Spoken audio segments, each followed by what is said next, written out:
Kia good afternoon, one and all. No, my howdy, my welcome to the Basin Reserve, the iconic Basin Reserve. You can tell by the intonation of my voice, it's a nice day in Wellington.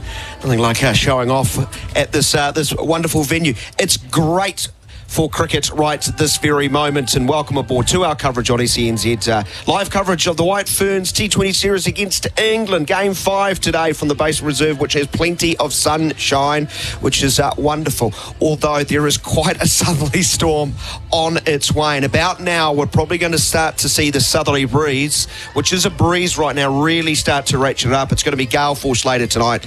Good night to have a ferry cancel on you, Jacob Oram, as you travel to the South Island. Well, you're not, but we are almost set for the toss. Jacob Oram, of course, is alongside me, Daniel McCarty, providing wonderful analysis as he did in our last game. Of course, needs no introduction as far as his feats with the New Zealand men's national side, but of course was White Ferns specialist coach from 2018 through to 2022. We'll get his thoughts on this New Zealand side. That will be confirmed in just a few moments from now. Our coverage, though, is, of course, with Resine, quality paint and colours for your summer projects. New Zealand gave themselves a chance after winning a gripping game number 3, but England really flexed all of their muscles in game 4. Can New Zealand bite back? We'll head out to Katie Martin and the crew at TVNZ for the toss of the coin in just a few seconds. But it looks like there's going to be no rain over the course of the next 3 or 4 hours, so we will get through a full game, we would expect, before that southerly probably causes a few issues in the capital city. Let's head out to the middle. Trudy, the coin. Can you give it to Millie? Thank you. Millie, no pressure. Oh, no way. England's lost the toss once again. Millie, what have you chosen to do and why? We're going to have a bat today. It's a good wicket. It's a nice day minus the wind, and I guess the game we won this series, we batted first, and we just want to get runs on the board and then create some scoreboard pressure. Home ground captain, how does that feel? You must be proud, you and your family. Yeah, it's pretty cool. I mean, I love playing here at the Basin, and fortunately today there's a big family here, all the whānau over there on the bank, so looking forward to playing in front of them as always, and it's always a privilege to captain your country. You want to compete against England. It's an important last game in this series. What are the areas that you need to compete better in? I think for us it's probably more focusing on the controllables and the effort we put in, and I think if we do that today, especially in the field, the effort and energy, I think that's the key, and then hopefully the results can take care of itself. But we want to play a positive brand and trust the process and then see what happens. No Sophie Devine in the team. What does the team use? Georgia Plummer's come in for Sophie, and Leah Tahuhu has come in for Hannah Rowe also. Is it about those players stepping up now that they get an opportunity to fill the big shoes of Sophie Devine?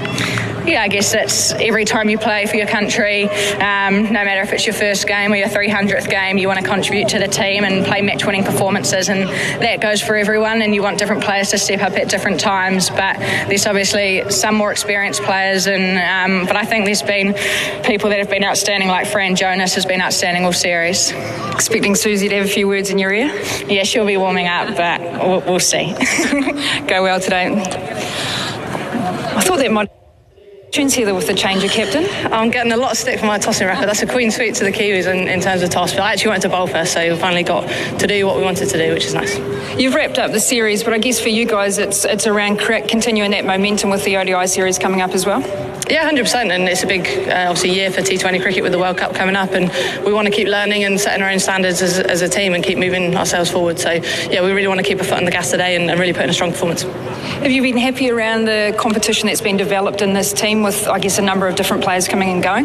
Yeah, hugely. Obviously, those 3 games at the start gave us the opportunity to have people in slightly different roles and give a bit more opportunities. So, yeah, obviously Maya's taken that outstandingly, and we've got some really good people waiting, obviously, well, not on the pitch. So it's really good for us as a team. It keeps us pushing forward. It means you're looking over your shoulder all the time and trying to get better and trying to move forward as an individual as well as all together as a group. So it's a nice place to be. Expecting any changes for the team today?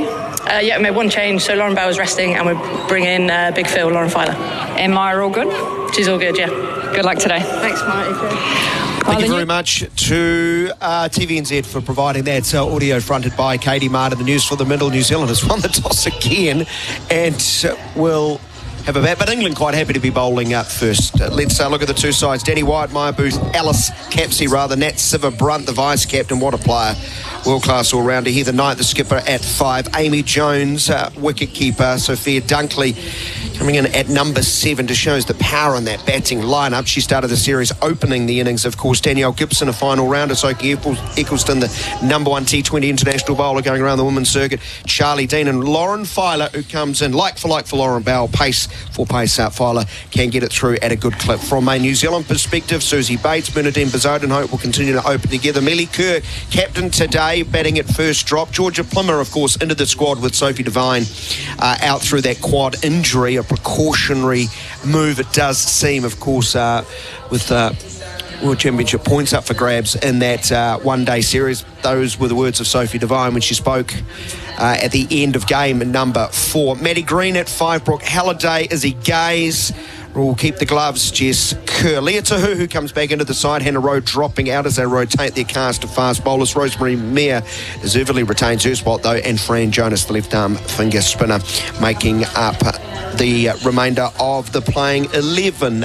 Jacob Oram, prior to the series, if I told you Sophie Devine will probably bat only 2 times in the series, do New Zealand have much of a chance to win it? I think I know what the answer is. It's been a little bit frustrating for Devine, of course, late back into the piece, missing game 1 due to IPL commitments. That's fine, you understand that, but against the best sides, we're labouring the point now. Everyone knows it. New Zealand need their strongest 11. They do, yeah, and it's disappointing for Sophie first and foremost. For her individually, she's captain, obviously. She's, along with Millie Kerr, probably the best players of this New Zealand side. So it's a big loss, but you're not going to be able to fill that. But Georgia Plimmer's coming off a lot of cricket, obviously with Wellington domestically, then a couple of games with the White Ferns themselves, and then a lot of New Zealand A cricket as well. So she should be ready to go. So she's match fit and match prepared. But, a couple of other changes. Hannah Rowe, rotation, yeah, maybe, but also Hannah not quite hitting her straps the way we know she can with both bat and ball. She provides such a point of difference in the middle order if she can swing away, but just not happening at the moment. But like you say, Rosemary Mayer fully deserves to keep going, and we'll see how Leah Tahu goes, Jess Kerr.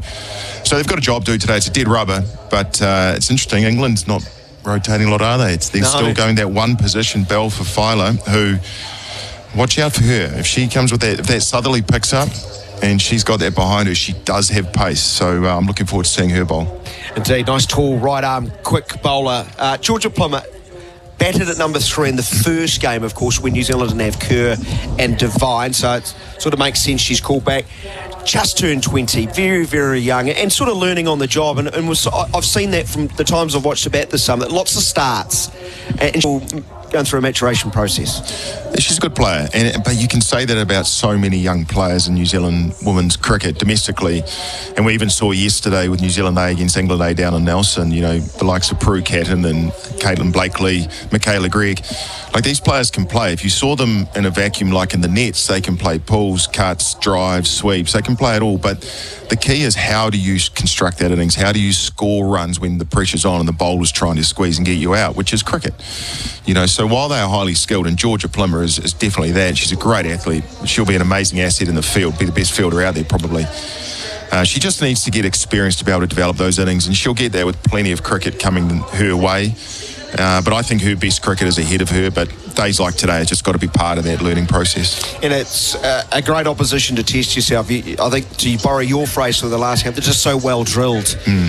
Every little field change, there's a thought behind it. The bowler seems to back it up, bowl in the right position.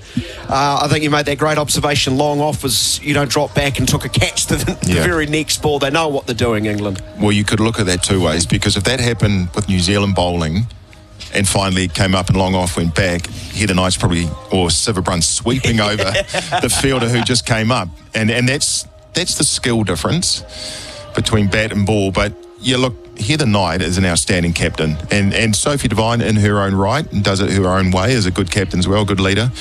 But Heather Knight, for me, is right up there. Meg Lanning was the same with Australia, and I'm telling you, that makes a huge difference. It's probably 10-20% on your performance, on your physical performance. So you might have a decent bowling unit and a good bunch of fielders, but if your captain can pull those strings in a real structured, proactive way, it's sometimes quite hard to stop, even with what the captain's doing. She's so measured here tonight, and that's reflected in her batting. She's very calm. She'll be 12 off 18. She's like, that's fine. Yeah. I just, if I bat 4 or 5 more overs, I'll make up and probably go beyond 100 strike rate. And it'll be interesting, if you rewound to the start of her career, was she like that then, or has that just come with experience and success? Probably a bit of both, really. I think you're kind of born with those attributes, if I'm honest. I mean, if you've got a bit of anxiety to start with, it's quite hard to break that down. But if you've got that gene where you're just born to do it at this level, but then you start adding on that experience, the success that comes with good performances, then you're quite hard to stop. New Zealand can't afford to be sloppy in the field as they were in Game 4. I mean, they let Maya Bouchier off the hook a number of occasions. Yep, that's one way to put it in terms of sloppy. I suppose the thing for me was that I was a little bit shocked at it because we kind of started, it becomes a cliche, and it's the men's game as well. New Zealand tries to pride themselves on their fielding, and fielding is the one thing out of the skills in cricket where a lot of the time it actually doesn't come down to your core physical attributes, how strong you are, how big you are, how fast you are. A lot of fielding is just about awareness, anticipation, being focused, being in the game at the time. And I think a couple of times the other day, because England was setting themselves up with big partnerships and working towards a big total, potentially looked like some of the fielders had just switched off a little bit. And those ones which were half chances became quarter chances because I think players were just on their heels a wee bit. And when I expect those specific players to take those chances, they just went down. Conditions here right now very favourable for cricket, although the southerly is picking up. That's probably the only Blake mark. It's bright sunshine, very few clouds about, although there's quite a parking of clouds already towards the south over the Cook Strait, but that's not going to impact us today, it would seem. Our coverage with Resine, quality paint and colours for your summer projects. New Zealand has won the toss and decided to have a bat. Bates, Bezodenhout, Kerr, Plummer, Green, Halliday, Gaze, Kerr, Tahuhu, Mayor, Jonas, the starting 11. 2 changes. One forecast with Georgia Plummer getting the nod ahead of Sophie Devine, who has been ruled out with a grade 1 quad strain, which requires a short period of rehabilitation. New Zealand head coach Ben Sawyer said he was hopeful Devine would be available to play a part in the one-day series. Never like sentences like that. And then a direct quote, we obviously are disappointed for Sophie, but the focus now to make her available for as much of the one-day series as possible. Of course, Jacob Warren will be alongside for game number 1. That's on Monday, isn't it? Let's worry about that down the line. Getting to our PGG Rights and our pitch report, thanks to the awesome crew at PGG Rights and Turf, New Zealand's turf industry experts. We were a little bit surprised by the look of the surface when we arrived a couple of days ago. It was like, that's too much green grass on it. But England got 177, and the grounds crew know more about preparing surfaces than us, Jacob. They do, thankfully. and what's more, it was 177 for 3. So it's not like they were 8 or 9 down swinging away. They played so well, and we saw that. But we should learn in New Zealand, especially here at the Basin. Every time the Black Caps come here for a test match, in 2 days before, and the covers are peeled off, everyone's and the players can have a look, the media see it, and it looks like the outfield, and everyone's talking about this emerald green bowl first wicket. But it's always a good pitch. In fact, look what happened this year. It actually turned more than it's seemed. Brilliant. Anyway, coming back to today, there is still definitely a green tinge, but there's more brown than green now, whereas the other day I think it was probably the other way around, a bit more green than brown. But it still played well. There was pace and bounce. Obviously that green grass would have helped that. Not a lot of spin. So if anything, you'll probably see a touch more spin today. Won't be slow, won't be a spinner's paradise, but I think it'll still be a very good wicket. I assume it's going to be the same pitch for the 50-over game, probably hence the amount of grass on it since Wednesday. But I think it's still going to be a good pitch for today and probably even into Monday as well. Yeah, I think England, because they batted first in game number 4, the previous game here at the Basin Reserve, I think it took them 2 or 3 overs to adjust to that extra bounce too. Yeah, you're right. Rosemary Mayer bit the bat a number of occasions, even bowling into the wind, just with bounce. One thing I did hear the other day, just catching up with a couple of people in and around the team, was the talk about the boundaries being, a decent size. I quite like it because I think it promotes, twos and threes, but also if you're going to hit a boundary, especially a six, well, you've got to be a good player. You don't get lucky with a six, and even if you set your field correctly, you can stop those boundaries. I think that's what we saw the other day. England's quality middle order, well, and obviously Boucher at the top of the order, took it away from New Zealand with those boundaries, and we just couldn't quite get there. We fell 30-odd, 40 runs short, and that's probably the difference. Those 6, 7, 8 boundaries that ultimately paid the price. Yeah, 23 fours, I think it was, with a couple of sixes by England. They were really, really good. And I gave everyone some wrong information, so I need to correct myself today. No one likes to correct her. I love them. I said all boundaries about 60 to 65 metres. Not the case. Actually, in front of us, now hitting downwind. It was into the wind in game number 4, wasn't it? Strong northerly breeze.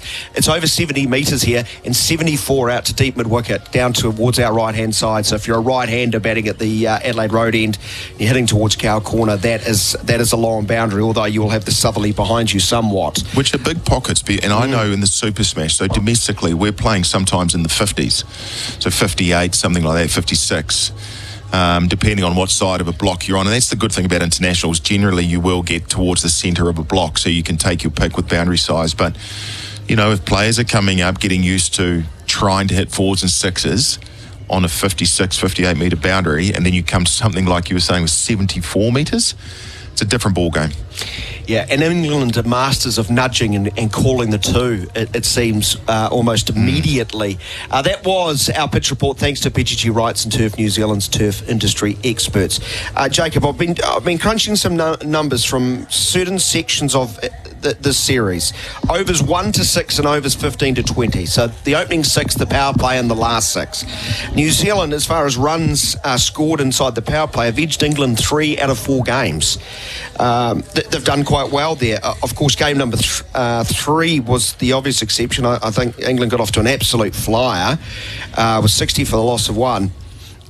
But in those 4 games, whoever's won the power plays lost the match. It's actually been the last 6 overs, which has given us a better indication of how the series has gone. England have scored 2 runs more in game number 1 of the final 6 overs, 31 runs more in game number 2, and 41 runs more in game number 4. Of course, they had that meltdown where they got only 29 off the last 6 overs, losing 6 wickets as they had an absolute sort of, collective brain fade. It really was. So you could say that's a bit of an outlier. Is it simple middle order, lower hitting power? Yeah, I think when you tell me those stats, which paint quite a picture, I think of 2 things straight away. I think of that the New Zealand seamers, and spinners, I think Fran Jonas has bowled in the power play as well, if I'm not wrong, are actually okay, are going okay, trending in the right direction. I think the bowling unit is all right. And Rosewarne, we talked about that a lot and hope that continues today for the whole season. Jess Kerr, does very well with the accuracy and swing bowling. Fran Jonas again.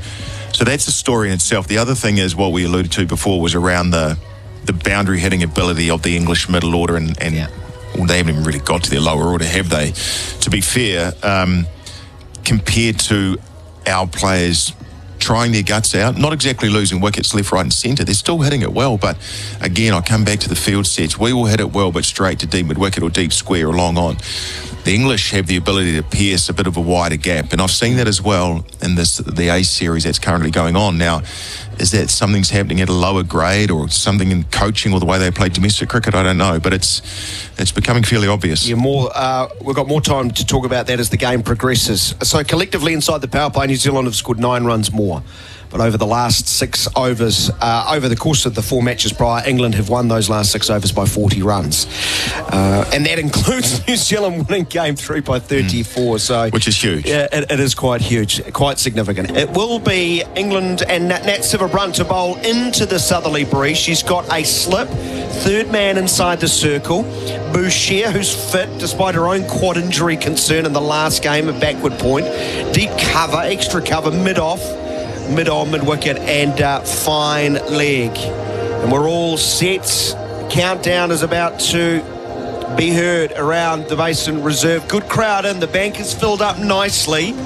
Not too many people perched into the museum stand can understand that. That's cold up there today with the southerly. It's only 14 degrees. That southerly, it feels a lot less than that. And overall, The sun is out, and we are ready for international cricket. Thanks to Resine Quality Paint and Colours for your summer projects. Here's Silverbrunt from over the wicket, bowling to Devine, and goes past the inside edge. What a start. Great start. Very nice. Have a look if that actually nipped back, but it'll be at the inside edge of Susie Bates's bat. A little bit of hint maybe, but kind of a very tentative front foot sort of hands push thing, and thankfully for Bates it bounced over the bails of about middle stump. Great start, Silverbrunt. Run past the umpire. Bates comes down the wicket, reaches the ball, pushing at it hard, pushing it past cover, and Heather Knight for a single. England concede a run inside that inner circle, and New Zealand get off with a single, one without loss. It's a good point you brought up about Boucher before. We didn't really talk about that pre-game. A little bit of a quad injury as well, like Sophie Devine. Now, we don't know how bad they are, obviously, but considering they won the series on Wednesday, plus they've got a one-day series around the corner, dead rubber. You thought if it's even 90%, what's the point in risking Boucher? But obviously not that bad, or maybe not in line for the one-dayers. And Tammy Beaumont might come back, but be interesting to see how she goes running around in the field and then between the wickets later on. Silverbrunt now to Bezuidenhout. So another right-hander from over the wicket, turned into a gap at square leg. Nice bunt and run, single, each to the New Zealand openers. It's two without loss. And that's nice, and that's all you have to do to start with, really, until you get a bad ball to take toll of. If they bowl a good ball, try and just use your wrists, place the ball into a gap and run hard, and that's a nice start by Bezuidenhout.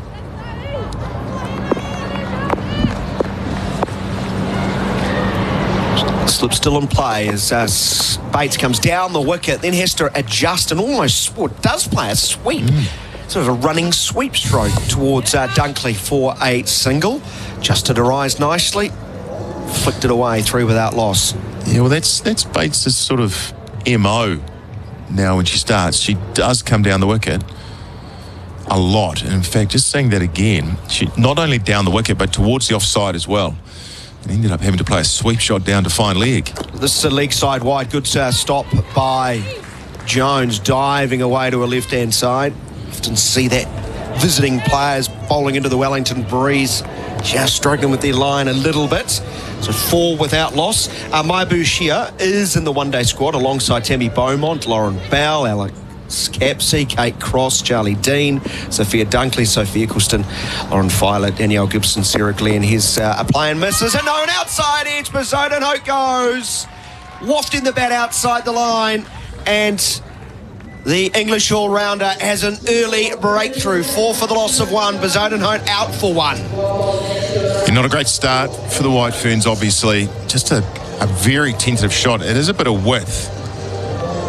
And Bezuidenhout, sort of a half cut, half trying to run down to third man. So there was no real intent in the shot. And all she ended up doing was quite a fat edge and then almost running it off the face of the bat through to Amy Jones, who made no mistake. And Bezuidenhout facing the two balls, out for one, and great start for England. Indeed it is. One ball remaining in the first over in New Zealand now. Well, it's the partnership, isn't it, when you look at the makeup of the sides, who you've identified in your English team meeting prior. It's these two players, knowing full well Sophie Devine is not available today. And Mealy Kerr, the skipper, the third captain New Zealand's had in this series, alongside Susie Bates, who captained in game number one when Kerr and Sophie Devine were unavailable. But disappointment for Bezuidenhout, who had a good knock, 2 games ago. A couple of failures, though, here in Wellington.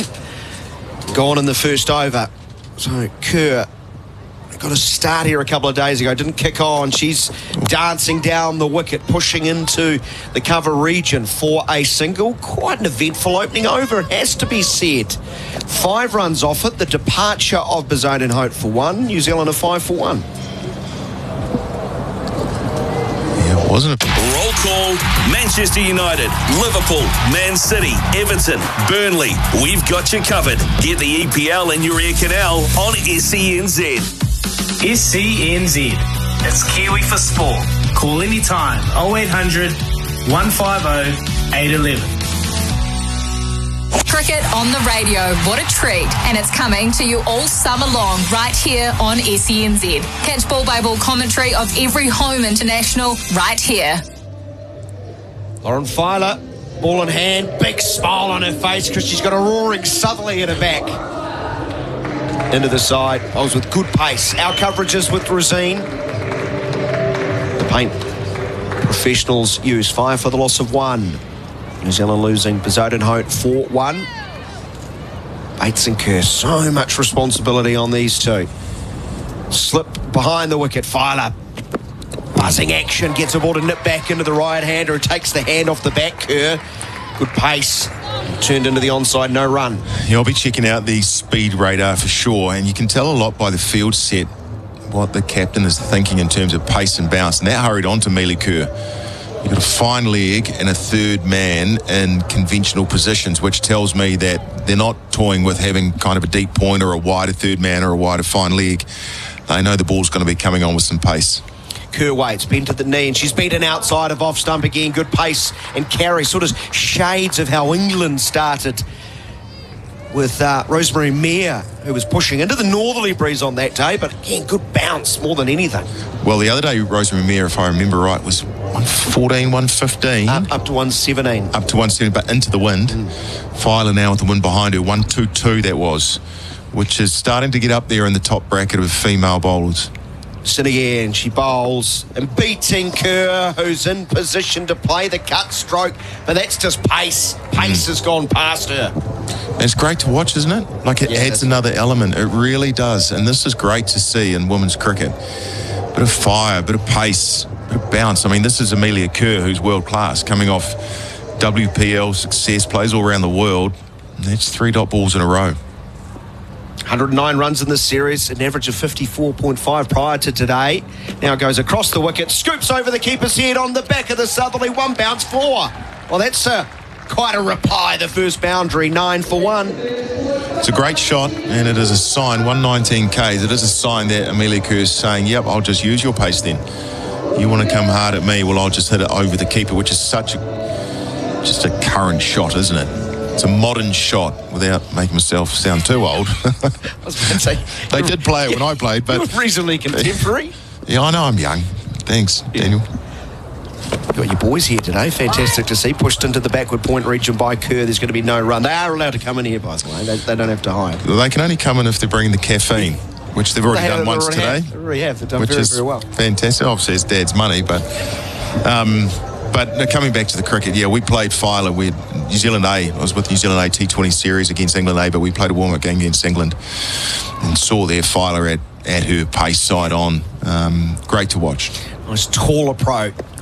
Bowls full of this time and nearly just forces its way into the stumps. It's a thick inside edge into the pad. Mealy Kerr survives. An eventful over again. Good stuff. There's something about someone who can just bowl with pace. 9 for 1 after 2.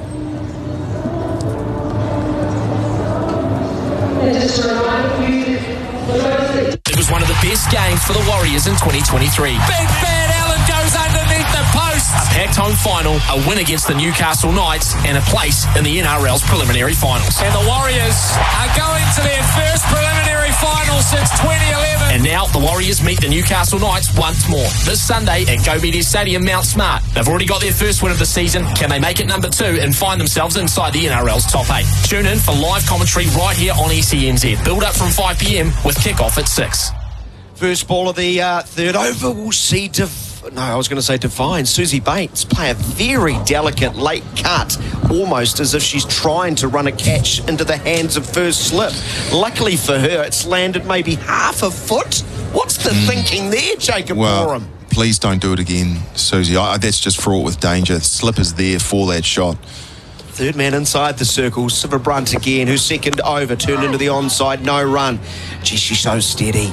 Everything she does, although steady is a terrible description for Nat Siva Brunt, but she's just been very steady here into the southerly with the new ball. First ball, she's got a ball to rock back off the seam. Carve. Bates and 2 almost. Well, she's halfway through her second over. It's about controlling the scoring rate because Bates needs to make the running and she goes across her crease and Siva Brunt follows, and she has to play a late cut into the point region, no run. Yeah, Bates just trying to make things work here. And even though it fell just short of slip, she's trying to run into a gap there. Well, there's not much of a gap. She's moving around the crease. That third ball there, which is still a dot, that's 3 dots in a row, but went a long way to the offside. But I think steady's fair when you're describing Siva Brunt's bowling, Daniel. From over the wicket, she bowls, and here's a scoop sweep down towards Dunkley, a deep long leg. There will be 1 run, 10 for the loss of 1. I probably should have told the listeners that Jones has been standing up this over too. I think that's got into Bates' sort of mind a little bit, because we saw her advancing down the wicket quite a bit in the first over. But Jones is just a really good keeper, no matter what the pace. Siva Brunt bowls and hit straight up. This should be caught at mid-on. Mealy Kerr will be taken. Massive body blow. Comfortable catch. 2 hands above her head. Alice Capsey takes, and the New Zealand skipper on the day departs for 5. A bad start. Terrible start now. 10 for 2. Yeah, that is a terrible start, because you mentioned it once, Basin, how it got out that this partnership was the one for New Zealand, with Sophie Devine not playing today. And I'm a bit shocked, firstly, that Kerr has failed. She doesn't often get those single-figure scores, but also in the shot. I mean, I think the shot was on. It was a little fuller from Siva Brunt, but with Kerr being so good, you expect better execution from her. She is that good a player, but maybe that's just the pressure of the series, the game, the way England's playing, their field sets, I don't know, but that's a huge blow for the Waifuns. Kerr is out for 8. New Zealand now 10 for 2. A real disappointment for this good crowd.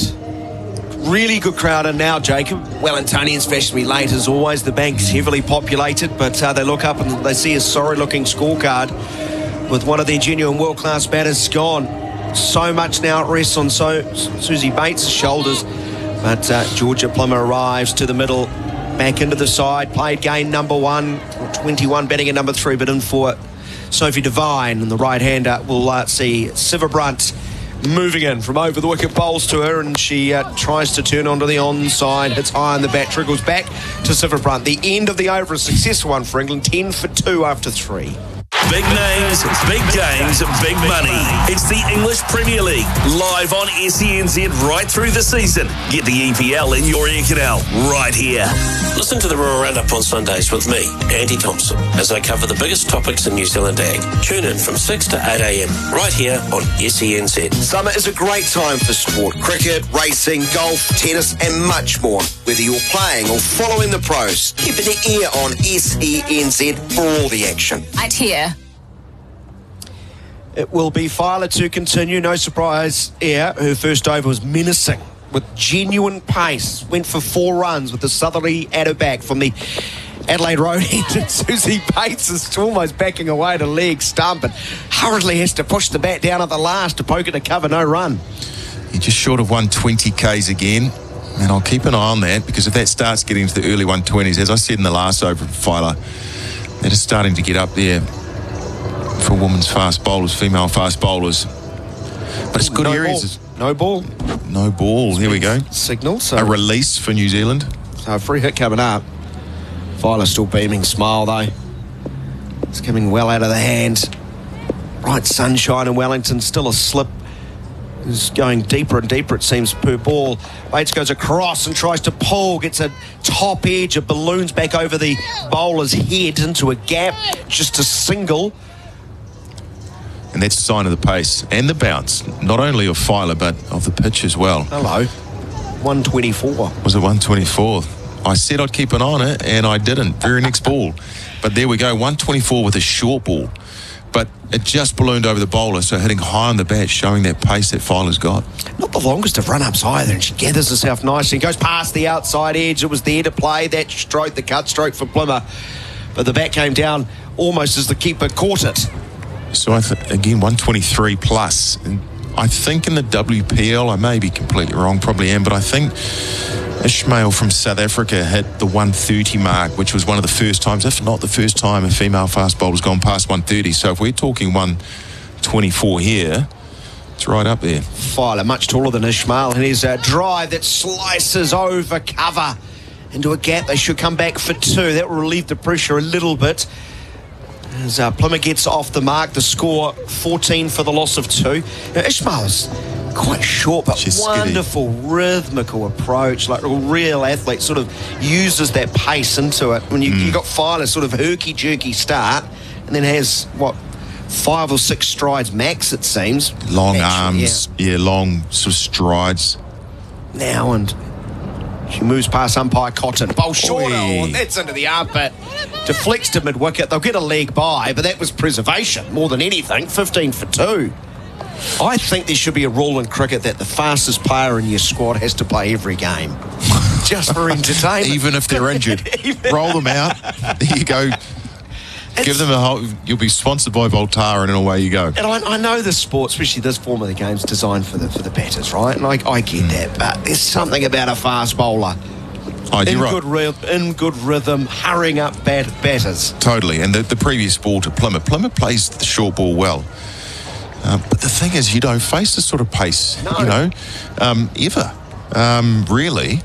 And that was a short ball rising into a sort of armpit that she just managed to get her gloves onto.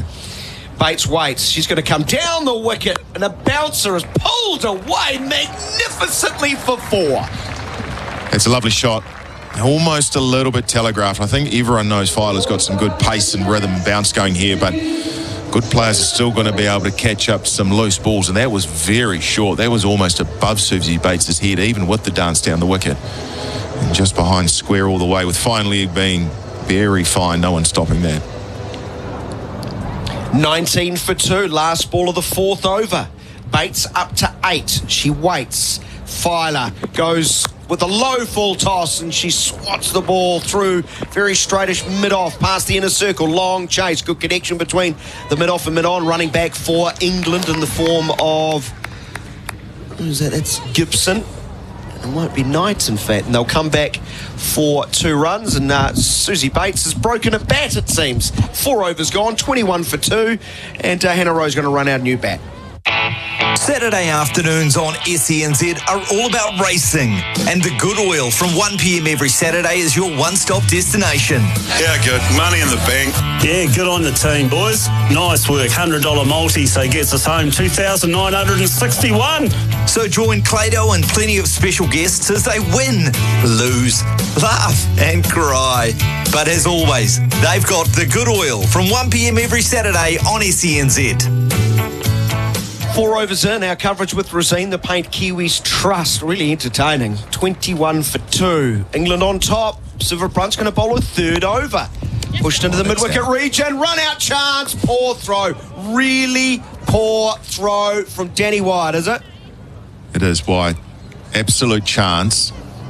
In fact, I keep forgetting a microphone's in front of me, because you may have heard me say that's out. That should have been out. Georgia Plymouth, I think, sold Bates up the river. If Wyatt had collected, well, she did collect it, but got a good throw in, Bates would have been out easily. Thankfully, the throw was off, and Bates slid her way into the crease. 22 for 2. The Richie Benno on the board. Bates 10. Plymouth's 4 off 5. You could put that in the class of nervy single. Just a nervy single. Just a little tuck to mid-wicket. Wyatt, who is a good fielder, but more so known on the boundary, couldn't execute that. Silver Brunt. Delicate late cut. I'm just not a fan of the shot with this field. It trickles to short third man. There's no run. You've got a strong southerly that you can hit down the ground on the back of. I know the keeper is up, but it seems to really got inside Bates' head here. First slip is so fine, Jacob. So fine, almost in line with the right leg of Jones. Now she'll see one there. As this one nips back and clicks the pads. Again, Bates looking to play some sort of cut stroke. That ball would have missed a second set of stumps down the leg side. That hurried back a long way. Yeah, I think it's almost like at the top of the mark, Silver Brunt's mark, Bates is thinking, I'm cutting this or driving this to the offside. Or conversely, when she does her step to off and sweep down to fine leg, as opposed to seeing what's happening with the ball. There she does drive up towards mid-on. Will get no run. Fumble. Like that. Just stood her ground, got a straight half volley, and was able to, admittedly still a dot ball, but pump it down to mid-on. Just sometimes I think Bates gets ahead of herself. She's such a good player. Doesn't need to. But sort of is thinking, okay, I'm going to hit this one to point or cover, and we'll adjust accordingly. But if it's not there, it's almost no plan B. Siva Brunt past the umpire and will bowl short outside of off stump and sit it too straight. Bates, I think she's trying to hit it squarer through that gap. Finds mid-off where Eccleston is there to field, no run. Yeah, that's right. They've got Eccleston. It's 4 overs to 20. It's almost like when I play golf, if someone just said every time you hit the green we'll give you a 2-putt, I would take that. Yeah, it's like if Eccleston's bowling, we'll give you 4 overs to 20. For no wickets. You'd be happy with that. Bates again backing away. Siva Brunt following her. Cat and mouse. Excellent stuff from Siva Brunt. Don't often see someone bowl 3 overs up top and have figures of 2 for 7 off 3 overs. Into the wind. Magnificent stuff. 22 for 2 after 5. Big names, big games, big money. It's the English Premier League, live on SENZ right through the season. Get the EPL in your ear canal right here. Subscribe to SENZ's YouTube channel for more of the good stuff, the best opinions, the insightful analysis, live shows and more. Big names, big games, big money. It's the English Premier League, live on SENZ right through the season. Get the EPL in your ear canal right here. SENZ's International Cricket with Rosine, the Paint Kiwis Trust. 22 for 2 after 5 overs. Siva Brunt's last 2 overs have gone for 2 runs. Charlie Dean into the attack, replacing pace. It's off spin. Here's a sweep attempt from well outside of off stump, and Plym has done very well to actually get a bit of pad on it and take it away from hitting leg stump. New Zealand will get a run. In fact, it was bat. It was bat then into pad. So 1 run to Plymmer. It was premeditated. She's gone a long way. Very lucky not to be bowled around her legs. 23 for 2. Let's give her the field. Short third man, backward point. 2 covers, mid-off, mid-on, fine leg inside the circle. 2 back on the onside, protecting the boundaries. Bates dances down the wicket, tries to hit up and over extra cover, thick inside edge, takes it to short fine leg. A single, 24 for 2. They're trying, New Zealand. You know, you've got to give them that credit. They are trying to access fielderless areas of the ground. England just almost a step ahead at the moment. Charlie Dean bowls and hit powerfully down the ground for 4 runs. Excellent strike from Plymmer. Got to the pitch, hit it hard, mid-on, chases, and despite the wind won't hold that one up. Much needed 4 for New Zealand. 28 for 2 as Plymmer moves to 9 off 7. It's a good shot, using her feet, getting down to the pitch of the ball, hitting through mid-on. Mid-on's probably normal mid-on, but Plymmer hitting that straight enough, just to the left as we look at it, side of the stumps, the non-striker stumps, and way to the boundary for good use of the feet. Dean bowling in her sunglasses, goes a little bit slower, wider of off stump, and driven nicely up towards mid-off. They'll get a run because Eccleston has to move a long way to a left-hand side. In fact, that's Filer. And Filer's fielding at mid-off this over. Eccleston's at the other end, of course. Single to New Zealand. It's 29 for the loss of 2. New Zealand has lost 2 players. Lost Bizarre Hope for 1 and Kerr, the skipper, for 5. Bates batting on off stump. Comes down, hits straight to mid-on and is caught. Charlie Dean has a wicket. Bates goes. It was an eventful stay. One when she was really battling herself, Bates, and now she's just clubbed one straight to mid-on. Gone for 11. It's 29 for 3. It's a good catch, actually, by Gibson. That was hit hard. Bates, similar sort of shot to Plymouth's boundary a couple of balls ago. Came down the wicket, got to the ball on the half volley for sure.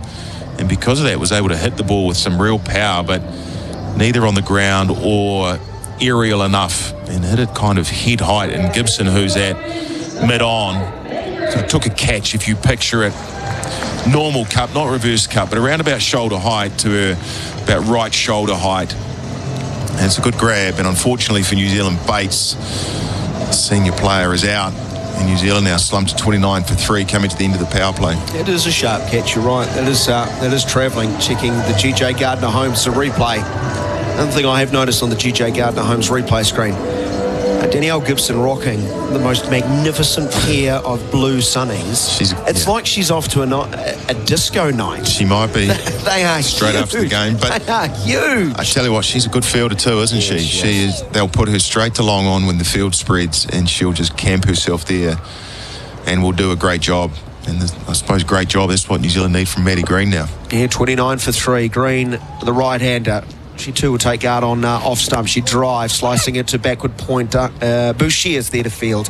The end of an over that sees the power play come to an end. New Zealand lost 3 wickets inside the power play. It's 29 for 3. There's a world of sport across the whole day waiting for you on SENZ. Start your day with SENZ Breakfast with Israel Dag and Ricardo Ball from 6 a.m. weekdays. There's just always things going on, there's laser lights. Then the doyen of New Zealand sports broadcasting, Ian Smith, from 9 a.m. We'll have a lot to talk about. Mark Stafford's on standby to take your calls and more from 12 till 3 before the run home with Kirsten Beeve from 3 p.m. A must. SENZ. It's Kiwi for sport. Well, New Zealand's power play batting throughout the series has been pretty good. Not today, though. England have reduced them to 29 for 3 after 6 overs. And here comes 4 overs, none for 20 into the attack. Sophie Eccleston into the attack. 78th match, 110 wickets, average of 15, economy of 5.84. And she starts being hit over mid-on. Nice aggressive stroke from Plimmer. Got underneath of the touch, so dragged it onside, so it won't get to the longest boundary. That's about 74 metres down into that pocket.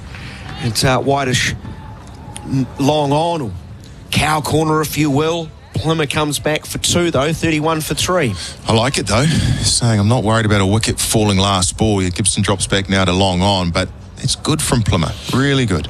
Nicholson around the wicket goes a bit wider, but this is not good because she's hit it straight up in the air to long on. Gibson was back, and Plimmer has just had a bit of a brain explosion. 31 for 4.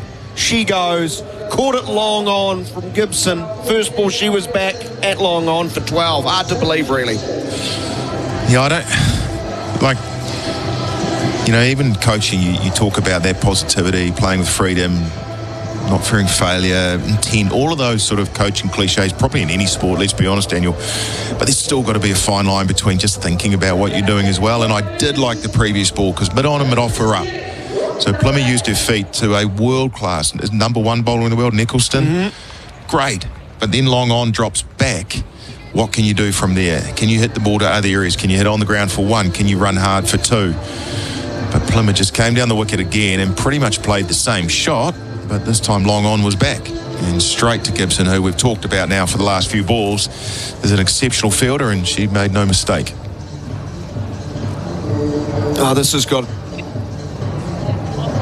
ominous. It's got an ominous feel to it, Jacob, right now. 31 for 4 in the 7th over. New Zealand depleted. Brooke Halliday out in the 7th over. She didn't want to see that. She didn't want to be out there right now. Good opportunity for her. Eccleston goes over the wickets, going back, leaning back and tucking the ball to backward point. Very close to that off stump. Cramped somewhat as she pushed. And there was no attempt to, long on had gone back out. She was trying to hit it to long on. Yeah, it wasn't... attempt. It was a little bit wider too from Eccleston, who bowls full, but a drift into the southerly breeze, pushed into the coverage and no run. There's no attempt to sort of, just change, try maybe hit inside and out, because even if you don't need to hit it all the way, because there's no one fielding out there. Even if you chip it over the infield, which she did, you get 2 at least. Here's Eccleston getting one to bounce on Halliday. She pushes to the offside, no run. Yeah, you're right. It wasn't like she kept her shoulders side on or square, if you can picture that, to go over mid-off for extra cover. It was genuinely hitting too long on, and even if she didn't get it, it was going to cow, or mid-wicket where someone was anyway, so perplexing. It's a square drive. Nice looking stroke off the bat of Halliday to start her innings. The end of the Eccleston over, and it's 32 for the loss of 4 after 7. Big names, big games, big money. It's the English Premier League, live on SENZ right through the season. Get the EPL in your ear canal right here. Cricket on the radio, what a treat. And it's coming to you all summer long right here on SENZ. Catch ball by ball commentary of every home international right here. SENZ. It's Kiwi for sport. Call anytime 0800 150 811. International cricket with Rosine, the paint professionals use Danielle Gibson, who's already got 2 catches today into the attack. The all-round right-arm medium pacer. She too will get to enjoy bowling on the back of this southerly wind. Still plenty of sunshine, though, in Wellington, but it's England who are right on top, full of length into leg stump, into the front pad of Halliday's trying to flick it away through the open spaces on the onside. A dot to start the 8th over. 32 for 4. 1 to Bezodenhout, 5 to Kerr. Bates made 11. Plymouth last to go for 12, so no one in the top 4 getting anything going, anything substantial. And you've got Green, who's yet to get off the mark, and Halliday, who's on 1. With 2 extras. 32 for 4. Gibson bowls again, leg stump line, worked to mid-wicket for a single. Silverbrunt has 2 for 7 off 3 overs. Filer very quick, menacing at times, done for 15 off 2. Charlie Dean 1 for 7 off 1 over. She's been replaced by Gibson. And Sophie Eccleston's first over was brilliant, as you would expect. 1 for 3 off her first. Maddie Green just taking her time. Gets on guard and looks up. Sees Gibson. Right arm over the wicket. Nice side-on approach. Coming down, trying to hit on the up as Green strikes it sweetly. Finds Heather Knight at extra cover, no run. I tell you what, I would have been tempted to give Filer another over here. Brought her back, even if it's a 1. Maybe if it goes well, just bowl her out. Bowl her 2 here. I just think with a fresh partnership, she was bowling quick. The ball's still newish. England are well on top. I mean, bring back one of your strike bowlers with that Southerly behind her and try and get 1 or 2 more.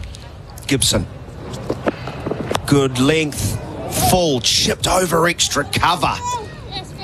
Not by a long distance. Knight around to her right. Couldn't get high enough up. So mid-off's around. A single to Green. Because Gibson has a lovely sort of repertoire where she could fill in a lot of overs bowling at the death. She tends to bowl nicely. Well, I would, man, this is going to sound bad, but is this going to the death?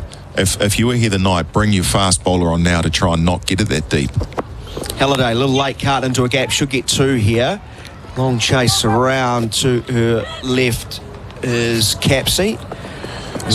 So what I'm trying to say there is that if I was here the night, I'd be thinking, okay, we've got them 4 down in the power play. You're savage. You want to bowl them out in 12 overs. Well, what the thing is, Daniel, I don't want that to happen, but I'm putting myself in the England shoes. Yes, of course. You'd want to knock them over, and by doing that, you bring your best bowlers on. They've got Eccleston at one end, you have Filer at the other end, and you try and get them 6 down before the 10 over mark, you know?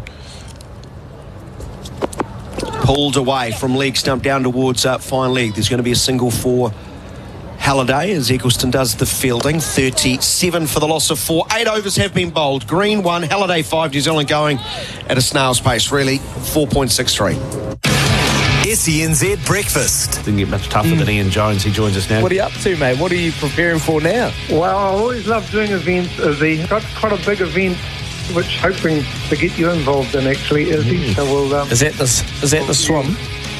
Yeah, so people mate, like yourself, I can't even swim in the pool, mate. You know you want to, Izzy. You know you want to. SENZ Breakfast with Izzy and Ricardo.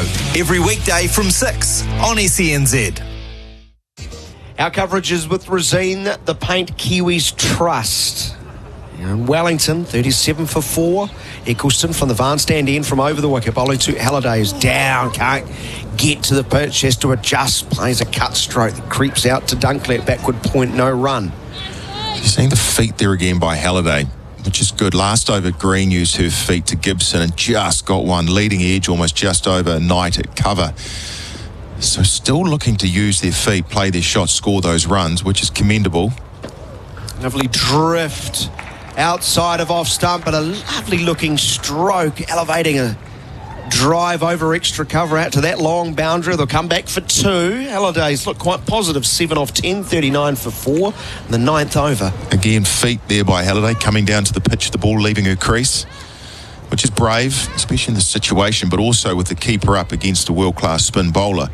But again, it's that intent that we're trying to score now. I wonder if that's the New Zealand dressing room. As we say, that cover comes up, long off, goes back. Hopefully it's not the same as Plymouth last over. Eccleston bowls straighter this time. It's just going to be tucked away through square leg for 1 run. So she's tried to sort of drift the ball away from the left-hander outside of off stump. Decides, nah, I'm going to bowl more wicket to wicket. But I wonder if the chat in the New Zealand dressing room is, we're just going to keep coming. We're not going to drop an anchor, scrape our way to 85 and think we're going to win a match against England. So it's the way to go about it. It's just fraught with danger, especially when you're 4 down already. 40 for 4. We're halfway through the 9th over. Green's on 1. Halliday up to 11 with that single.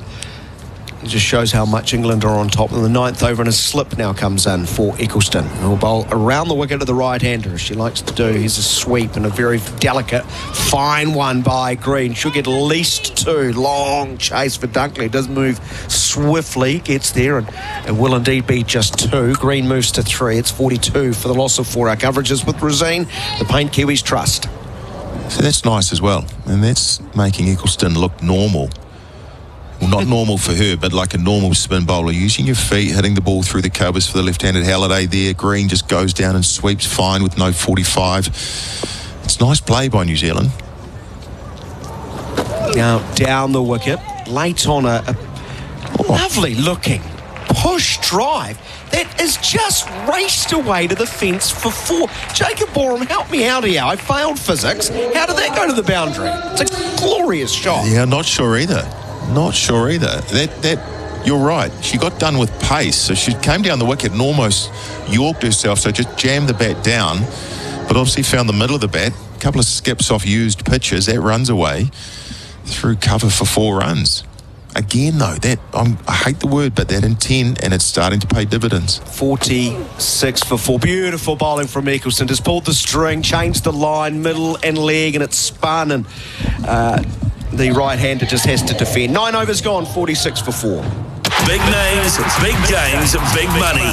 It's the English Premier League, live on SENZ right through the season. Get the EPL in your ear canal right here. Summer is a great time for sport. Cricket, racing, golf, tennis and much more. Whether you're playing or following the pros, keep an ear on SENZ for all the action. Subscribe to SENZ's YouTube channel for more of the good stuff, the best opinions, the insightful analysis, live shows and more.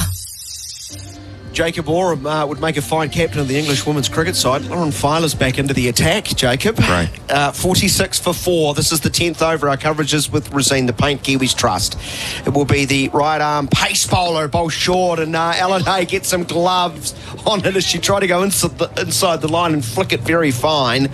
She'll get a leg by. No, off the gloves it was. Yeah. It was. So a run to her. Just watching a replay of that over to Mealy Kerr. Had Mealy Kerr jumping all around the crease, and that just tells you everything. It was good pace. Top end, 123k. Consistently over 120 for Filer. I reckon this is a great move. In fact, I personally would have taken mid-wicket out, Dunkley, and put her at slip as well. Filer, bowl, short, too quick for Kerr. Sorry, Green is trying to ramp it over the court and down to the fence for 4. 47 for 4 it remains. It's great. It really is. I know we banged on about it in her first spell, but just pace and bounce. And there it is. There is speeds today. Her fastest ball Filer, 124, average of 119, which is world class. We're going to see a lot more of this lady. She's in from over the wicket. I was a little bit fuller, but still hard length, hitting high on the bat. Hope to point, there's going to be 1 run. She's full of intent to bowl fast. Here you go, Jacob. Or you could use decided, hell-bent, preoccupied, resolved, alert, attending, bent, bound, deep, eager, earnest, firm. I pulled up thesaurus.com for you. All I remember out of that list was earnest and eager. Hell-bent. I do like Hell-bent, that. yeah. 84 for 4. Sorry, 48 for 4. Sorry. Ladies and gentlemen, boys and girls, got you a little bit excited there. Add another one to the total because Filer goes short with a bouncer, which has gone a mile over the batter's head. Horribly wrong as Filer got that one. But I loved her eagerness, her hell-bent intent to bowl that short ball. You know, again, it's that just attack mode from Filer. And again, past umpire cross, she will bowl full wide of off stump, slashing drive, doesn't catch up through to the keeper Jones. That's what she's probably got to just work into her game a bit more. I know it's only her second international fixture, and she's banged away in the middle of the pitch, but if she can just Filer mix it with some good length ball or even some full, even half volleys, batters will not be willing to come forward too quickly. No. And that's when you nick them off. She bowls again, squaring Halliday up. Works the border square leg for a run. New Zealand will hit 50. Problem is, It's the 10th over. 50 for 4. One ball remaining in the 10th. Just a little side note as well, Halliday, it's probably in her mind with the pace and bounce. I mean, she has had a history of concussion. Brooke Halliday, I know probably going back 2 or 3 years, not a sort of this summer recent thing, but got cleaned up a couple of times by some pace bowlers. That might just be in the back of her mind.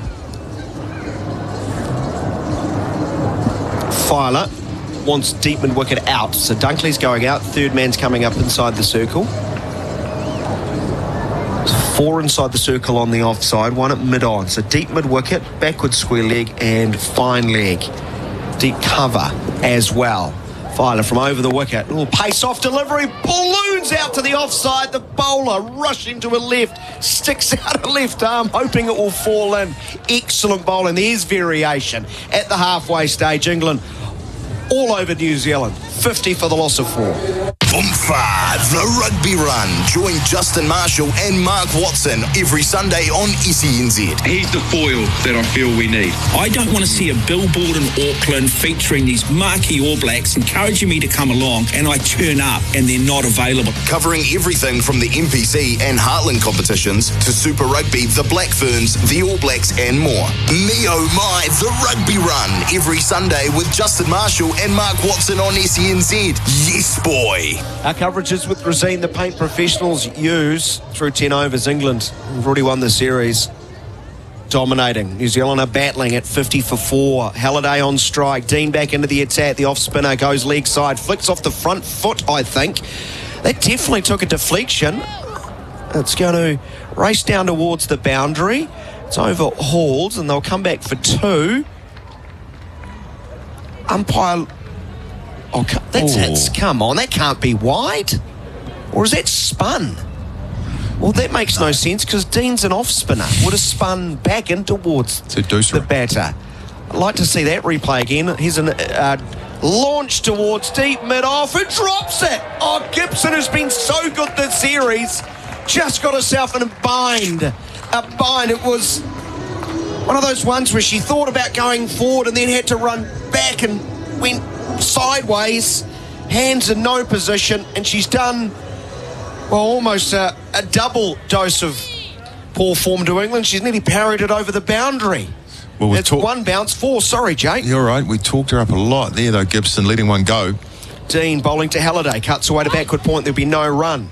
And 57 for 4. I think you're right. She attacked it. It was if you just looked at the shot, it's a lovely shot. Used her feet over the top of extra cover, but good field placement. Gibson ran around and ran at the ball. So instead of being kind of waist high, it was head high. Halliday, glorious cover drive, but gee, the field is so well set. Deep covers quite wide. Boucher's at extra cover. She almost got it, diving to a right inside the circle.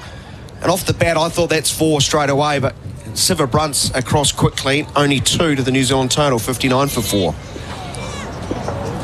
I know Halliday's strength, which is through that part of the field, is a leg side wide, a legitimate wide, in my opinion. Still baffled by that first one. Didn't get a look on the GJ Gardner-Holmes replay. 60 for 4 with that wide leg side from Dean from around the wicket. Well, the English are baffled by that one as well. Keeper, mid-wicket, Knight, Boucher at cover and the bowler Dean all stood there kind of staring at the umpire going, really? That's wide too? I think they thought it flicked the pad. Oh, there was a league by for sure. Dean bowls to Halliday, hits uppishly. Luckily for her, not as sweetly as earlier in the over, so it lands in front of Gibson. Rifles a throw back to the keeper at the southern end of the ground. A single, 61 for the loss of 4.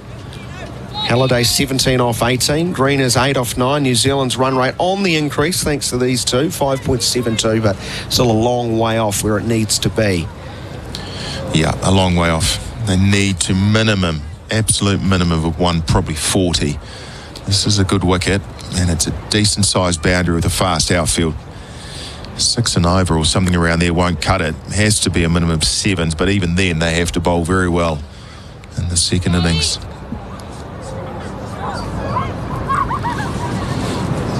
Long off come up, mid off in the ring. Dean over the wicket to the right-hander. Green comes down the wicket, plays with a straight back through the vacant mid-on to Gibson for a single. Green 9 off 10, 62 for 4. New Zealand winning the toss, deciding to have a bat today. Bowls in the last game after winning the toss. Yeah, they've not had a good series with which way the coin comes down. There's a drive and a powerful one into that gap just wide of Boucher at extra cover, but only one this time. Siva Brunt attacks the ball, runs in and across at the same neat angle there. Will limit the score to 63 for 4 at the end of 11 overs. Big names, big games, big money. It's the English Premier League, live on SENZ right through the season. Get the EPL in your ear canal right here. SENZ. It's Kiwi for sport. Call anytime 0800 150 811. Cricket on the radio. What a treat. And it's coming to you all summer long right here on SENZ. Catch ball-by-ball commentary of every home international right here. Our coverage is with Resine Quality Paint and Colours for your summer projects. Gibson, who's dropped a chance in the last over, back into the attack from the Government House in full and straight, pushed back by Halliday, no run.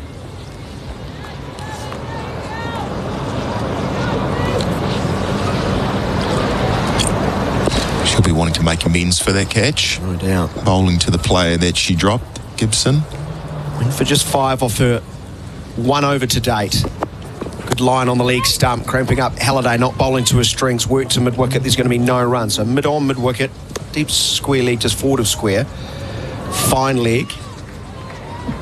Third man, deep cover. So mid-off, extra cover. We know Halliday loves that section of the field.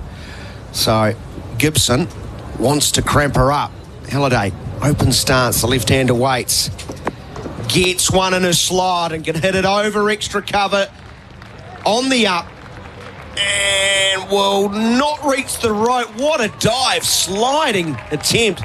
The Southerly definitely restricted the movement on the ball on that occasion. New Zealand will come back and complete 3, but that's a good stroke from Halliday. Moves to 21, 66 for 4. It's actually a beautiful shot, and you had just called it. At that area of the ground is Halliday's preference. She kind of stays leg side of the ball, which is not uncommon, but you often think a left hand as being leg side dominant, but Halliday just is able to clear that front leg and hit with good power over and through cover, and that was a beautiful shot, but even better fielding by Charlie Dean, who ran from mid-off to that sort of deep extra cover to slide and keep it to 3, save 1 run. Gibson halfway through her second. From over the wicket, past umpire Cotton. Slow ball, getting a top edge as Green tries to flick onto the onside. It's only gone 2 or 3 metres up. Slightly to the offside of the wicket, so they'll steal a single, 67 for 4. So a couple of slower deliveries. Green has been completely undone on. Yeah, just not picking, similar to Filer in that last over from that southern end. Just not picking it, or maybe picking it, not riding the bounce. A couple of leading edges. That one they're not quite as close as the caught and bowled chance of previously, but Green just sort of struggling to find that rhythm. I think Halliday's going okay at the moment. Both of them though around about that 100 strike rate. Gibson from around the wicket this time. Bowls full and driving powerfully, bursting through the hands of Dunkley at extra cover.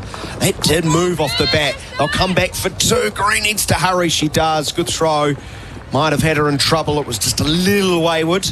67, make that 69 as New Zealand come back for 2. 69 for the loss of 4. There's that cover area again. Halliday loves it. I'm actually really surprised a quality, experienced captain like Knight doesn't try and plug that up with another fielder just from somewhere, anywhere. And it also shows how big these boundaries are. Danny Wyatt came in to collect that ball from deep cover point, but couldn't stop 2. Well run by Matty Green. Gibson and Bright Sunshine bowls. Opening the face this time, sliding the ball to point, but can't beat Boucher. The end of 12, 69 for 4. Give you a quick look at the scorecard. Bazard and Hoke on for 1, Kerr for 5. At that stage, New Zealand were 10 for 2 inside 3 overs. Then Susie Bates departed, seeing the last ball of the power play in the 6th over. Caught Gibson at mid-on off the bowling of Dean for 11. And then Georgia Plymouth just lofted one down towards long on off the bowling of Eccleston for 12. New Zealand at that stage with 31 1 for the loss of 4. But Brooke Halliday and Maddie Green have got the semblance of a partnership going here for the home side, and through 12 overs, now 69 for the loss of 4. The bowling figures for England, as you would expect, very good across the board, but Nat Silverbrunt's really sticking out. 3 overs, all inside the power play, consecutively from the Van Stand end, has 2 for 7. The other wicket takers, Dean, 1 for 20, and Eccleston, who has 1 for 12, and Sophie Eccleston to bowl from the Van Stand end. Left arm finger spinner, well, around the wicket to Green with 3 back on the onside, just 1 on the off. Green down, hit straight back to the bowler, who takes a brilliant catch. That was moving. Sophie Eccleston, you are magic. 69 for 5. Green's got to go for 10. That is a spectacular catch. Not in terms of sort of diving, but in terms of the pace that was hit back to her. Green used her feet well, really was. Good use of the feet. Got down to it. Similar to, in a way, to Susie Bates' dismissal. Got to it to create the half volley, so able to get power, but neither on the ground or in the air, or in the air enough, I should say. And that was about knee height to Eccleston's left. Round about knee height, left knee, and she's able to kick the legs out of the way, get down and collect that well hit straight drive, and pouched it easily in the end. Great catch. And I did think, Daniel, before that over, Eccleston was going at 6s. She wouldn't know what to do. 2 overs for 12 runs, but comes back and gets a wicket. That's his second of the day. New Zealand now 69 for 5. I see the semblance of a partnership. It needed to be more. It needed to be significantly more from a New Zealand perspective, but the partnership is broken. It was worth 38 off 35. And Maddie Green should be I've hit that so well. Problem was, didn't back myself to hit it up. She tried to hit it powerfully back through that gap at mid-off, and Eccleston, who's bowling around the wicket. Hindsight is a wonderful thing. She's thinking I probably should have gone over, but that's a really good grab. It is, yeah, and it's actually probably more like waist height, seeing that again. Thigh height, not quite knees, but still to be able to drop down in your follow through. If you picture it, she's coming round the wicket, left arm orthodox in her follow through, to then go back to that arm side, the delivery side of her body. It's a good catch. Yeah, great grab. Slow through the air, her first ball to Izzy Gaze, who knocks it through square leg for 1. 70 for the loss of 5. And just checking the GJ Gardner Holmes replay, it's got 2 hands up, but it's just burst into the left hand and sort of stuck there. The right hand was sort of useless. It was not really required. And there's a big laugh to herself knowing that's quite a spectacular catch. She's rocking those disco glasses as well. She is. Back over the wicket to Halliday. Short cut away on the up, just in front of Dunkley. Not in control of that. Halliday's frustrated. She's missed out. Just deceived through there. That was the slower ball from Eccleston. That was only 73k. She mixes her pace up so beautifully. Straighter this time, pulled away, backward a square for a single by Halliday, who will move to 24 at 71 for 5.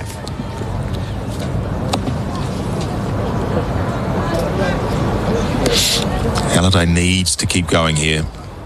She also needs to keep scoring at this rate, if not more, to be honest with you. But if New Zealand has any hope of getting around about that 140, which is twice as many runs as what they currently have. So his Gaze beaten, inside hedge, past the leg stump. She might get 4. Long chase. Filer won't get there. Sophie Eccleston's not smiling now. She stands right next to the stumps, hands on her head. Can't believe it. Arm ball just keep tracking into the pads of the right-hander. Got a little inside edge. Well, from Gaze's point of view and New Zealand's point of view, they won't care how this happened, but that is just undone by a straighter ball that skids on. And catching the inside edge of Gaze's bat, runs away down to a fine leg boundary for 4. Much slower through there on leg stump. Gaze will again work it through square leg, and there is a single. I'd like to see a replay of that last one. I'm not sure she's hit it. I think it might have hit the pad of the keeper, is it? As it's gone past leg stump. That's how close to leg stump it is. Granted, I only got one quick look, so I could be wrong. 76 for the loss of 5. Halliday's 24. Gaze on 6. Still Kerr to Hoo. They can hit it. Mia and Jonas come much rest on Brooke Halliday. Yeah, there's some hitters to come. You're right, all of them, in fact, probably minus Fran Jonas. Sorry, Fran, but all of them can hit the ball for sure. Kerr especially. Well, all of them, Tahuhu and Mir, can all actually bat. So it's a deep lineup. But unfortunately, it's not really classical batting. It's all more sort of for-out stuff, which might be what New Zealand needs. This is a big partnership, and as you say, Daniel, Halliday, it rests on her shoulders for sure. Filer back into the attack. A quick bowler, her fourth and final, none for 19. She starts short, wide of off stump, but too much pace for Gaze, who just tries to glide a cut stroke. What Steve Waugh always say, if you're going to cut hard. Yeah, straight away, just short of 120 Ks as well. So starting a spell, admittedly, what we see a lot in T20 cricket, one over spells, but to start this over with that sort of pace already, Filer into her work. Gaze just needs to get onto that. She can use that pace to her advantage. The right-hander waits. Gets a bouncer. She pulls sort of a top edge as the ball spirals her way down towards long leg for 1 run. 77 for 5 in the 14th over. Gaze up to 7.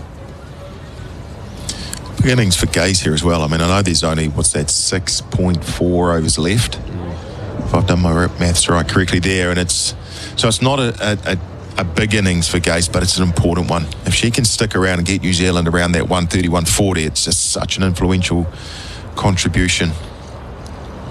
Fuller this time past the outside edge of Halliday, whose right leg was going leg side, and she was not in line.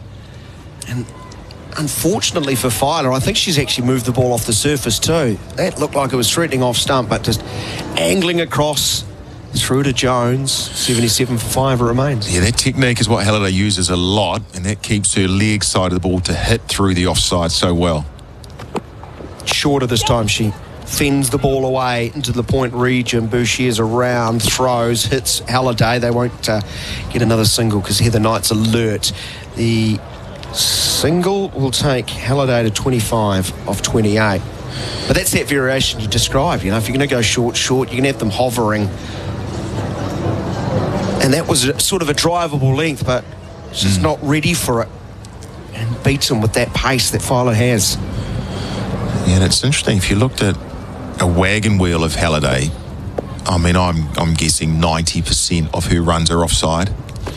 Here's a scoop and a nice one by Gaze, who went across her stumps, turned it into a low full toss down towards.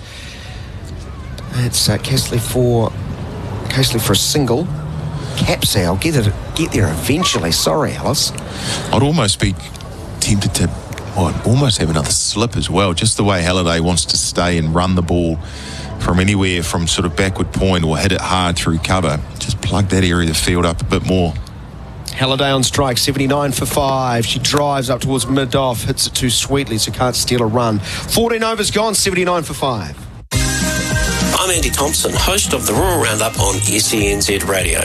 If you're looking for something to listen to early on a Sunday morning, why not tune in from 6 a.m. to the Rural Roundup on Sundays. You'll hear plenty of hard-hitting interviews with some of the most important names from agriculture, from politicians to industry experts. I'll also be talking sport with Graham Beasley, aka Sports Freak. Whether you're out on the farm or just waking up, you won't want to miss it. Tune in from 6 to 8 a.m. every Sunday morning on SENZ. 79 for 5, New Zealand. Our coverage is with Resine, the paint professionals use. Jacob Borum has just pulled up the wagon wheel. Now, ladies and gentlemen, I can tell you for a fact he did not look before his comment about if you could see a wagon wheel. Here's a drive from Gay straight back to Charlie Dean, who's into the attack from the Vance stand end. What does the wagon wheel tell you? Well, I tell you what, I've just unearthed. This is Crick Info, and I'm no analyst, but man, there's actually a wealth of information here. It's got wagon with 24 runs. We know that. Yeah, 25, sorry. 25 off 29. Here's Gaze coming down the wicket, powerfully driving through mid-off to Eccleston in the deep, who kicks it. Picks up, returns. They can't steal a second. It's 80 for 5. But it's got, wagon wheel most definitely through the offside. I mean, there's 5 singles to the leg side, which means 20 runs. But then it's also got her most productive shot, which is a cover drive, which we probably knew, and the coloured lines through the covers, but just highlighting. Slog sweep this time, into a gap, one bounce, great fielding, Danny Wyatt, great athlete, But this is two hands, sort of visualise someone at the volleyball net blocking a spike. That's how she's kept it in. And they'll come back for two. But that was nicely struck from Halliday. And if she can add that to a game... Yeah, totally. Yeah. You can see the talent with Halliday. She's a really nice timer of a cricket ball. 27 to her name. She tries it again, but this one bounces and spins. But I do like that, you know, trying to hit the ball to other areas. And that's where Halliday's got to get to. She's so good through the offside. If she can find some areas on the leg side to score runs and score quickly, she will be a complete player. Tries to overhit as she dances down the wicket. We'll see the ball creep past Heather Knight on the onside, so they'll get a run, and she will move to 28. 28 off 32. It's 83 for the loss of 5. So what have we got left, Daniel? 31 balls. 83 for 5. You've got to get 50. You've got to get 130. I know that's probably on the light side, but at least gives you that thing called belief, right? You don't want to get out there going, oh, this is over. Gaze down the wicket, hits hard into the ground as she's trying to hit powerfully through extra cover. The energetic Charlie Dean sprints after the ball, turns, rockets a throw, nearly decapitates Bouchier. The end of 15, 84 for 5, New Zealand. Big names, big games, big money. It's the English Premier League, live on SENZ right through the season. Get the EPL in your ear canal, right here. Summer is a great time for sport. Cricket, racing, golf, tennis and much more. Whether you're playing or following the pros, keep an ear on SENZ for all the action. Subscribe to SENZ's YouTube channel for more of the good stuff, the best opinions, the insightful analysis, live shows and more. 84 for 5 New Zealand after winning the toss and batting first at the Basin Reserve. Our coverage is with Resine, the paint professionals use. And we've got Gaze on 10, Halliday's 28. And Danielle Gibson back into the attack for the final 5 overs. This is the start of the 16th. Gaze cuts the ball away to Bouchier, backward point, no run. A metre either side, and that's down to the fence for 4. That's a dangerous length for Gibson if she's going to bowl wide of off stump there, because the third man is up inside the circle. Yeah, I was just thinking she's missed out there, Gaze. It was just a normal good length ball, but the width provided with backward point and third man up, there was a big gap. I couldn't find it, so a dot ball, and that's crucial at this stage. Gaze is 10 off 10. She goes across her stumps and delicately lifts the ball with a scoop shot over the head of Jones. Like literally over the head. It's gone so straight. Down to the fence for 4. 88 for 5. Gaze, her first 4. She's 14. Yeah, it's a good shot. And with fine leg back, she had to get it that fine. In fact, it's almost the offside of the stump. So it's almost like a scoop edge. But you're right, pretty much over Amy Jones, and finally had no chance. And it's becoming one of Gaze's preferred shots, and she does play it well. It's a nice shot for 4.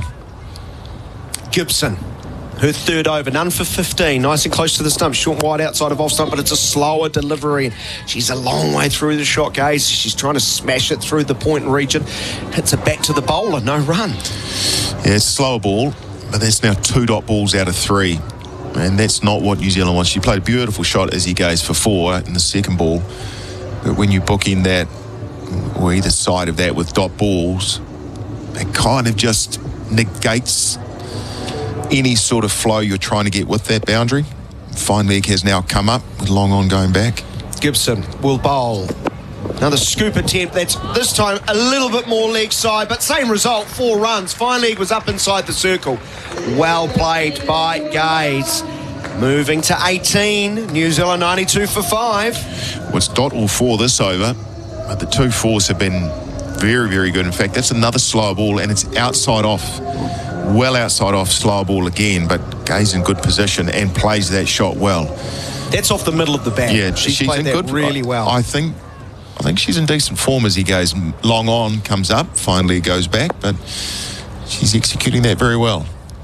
Gibson goes full and she tries to hit over the top of mid-off, mid-on, but she slices it down over the gully region, down towards the unprotected third man region. Great fielding, Bouchier. No quad injury on show at all. She gets a big round of applause from her teammates and the Wellington fans too. New Zealand will come back for 3 runs, but that's good cricket from Gaze.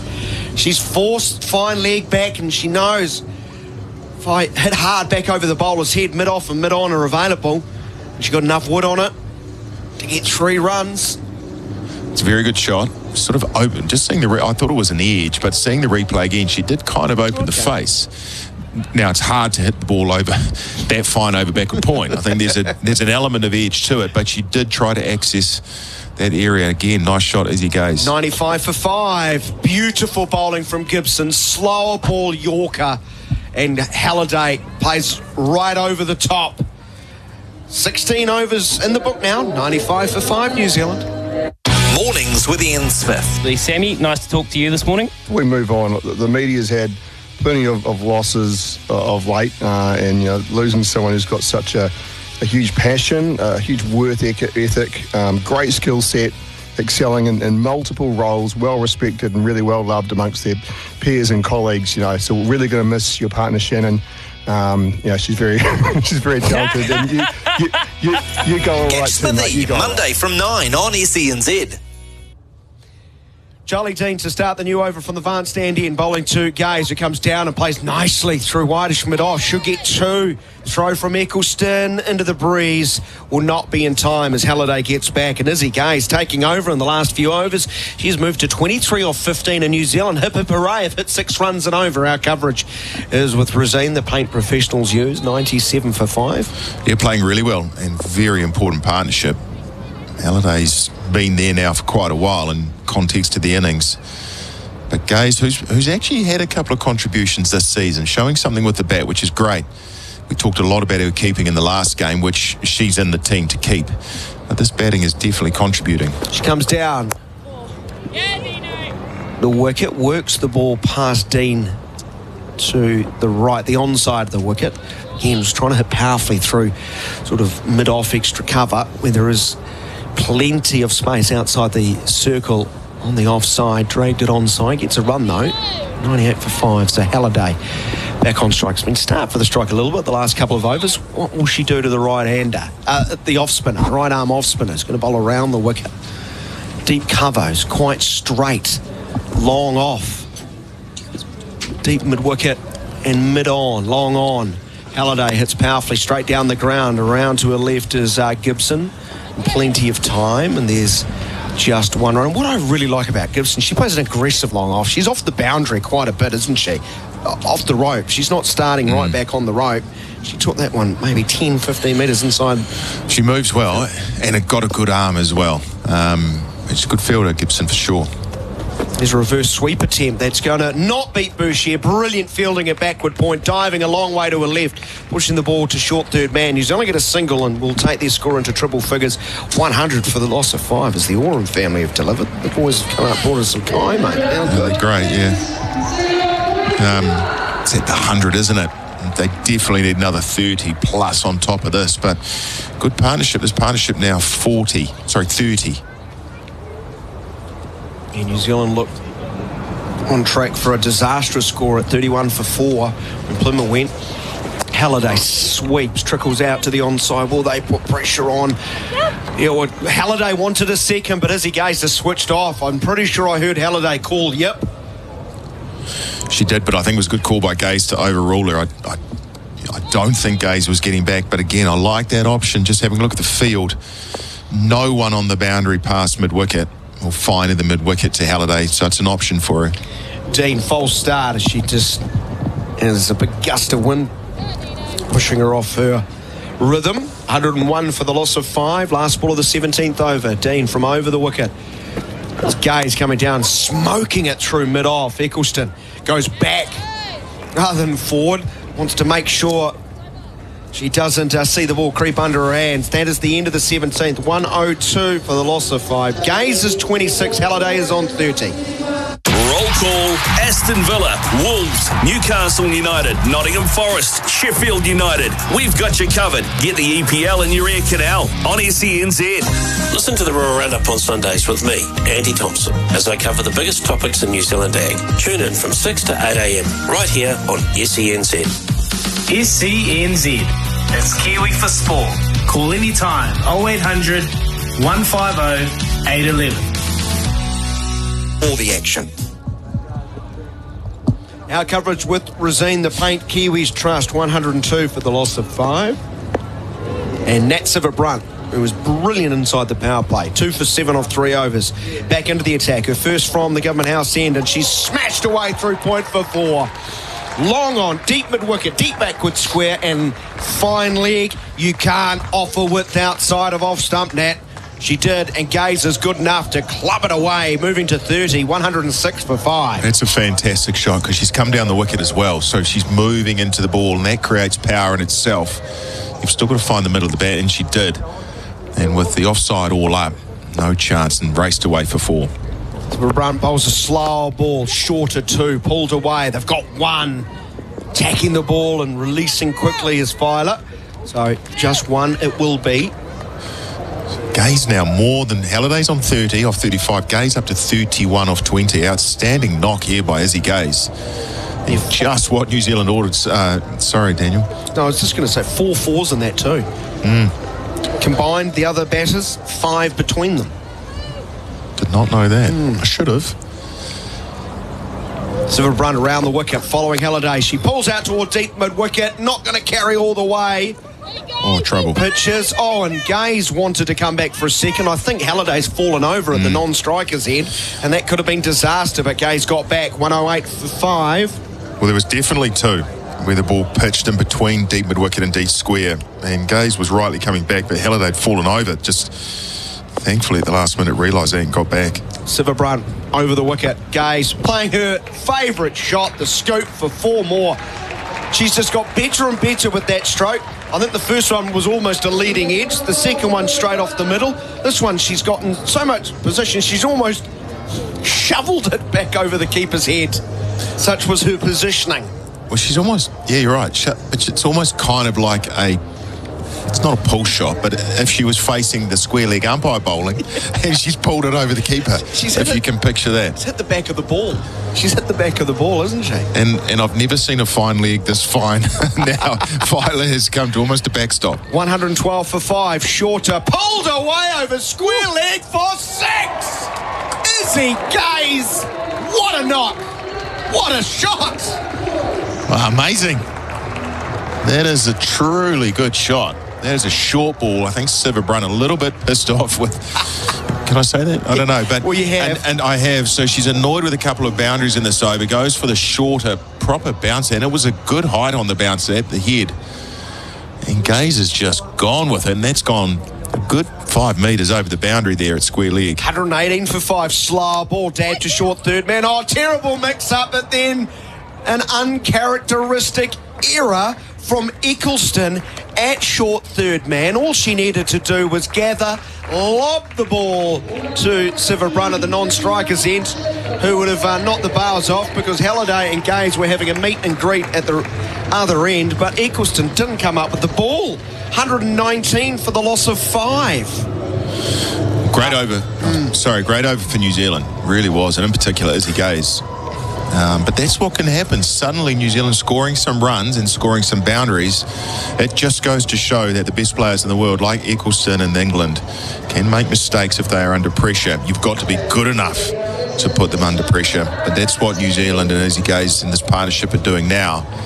And that mistake comes, which was a genuine run-out opportunity. 119 for 5 with 2 overs remaining. The partnership is worth 50 off 35 balls.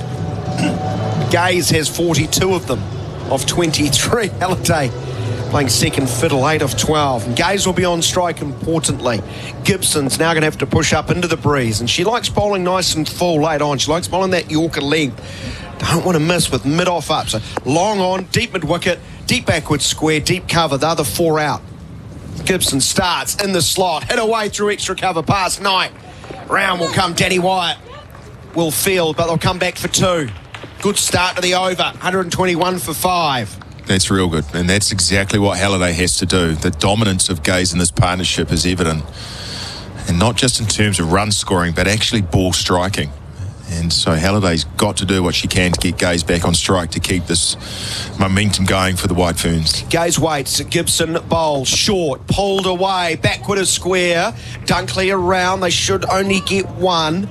Good arm Dunkley has, you're not going to test her and it will be a single to take New Zealand to 122 for the loss of 5. The run rate around 6.6.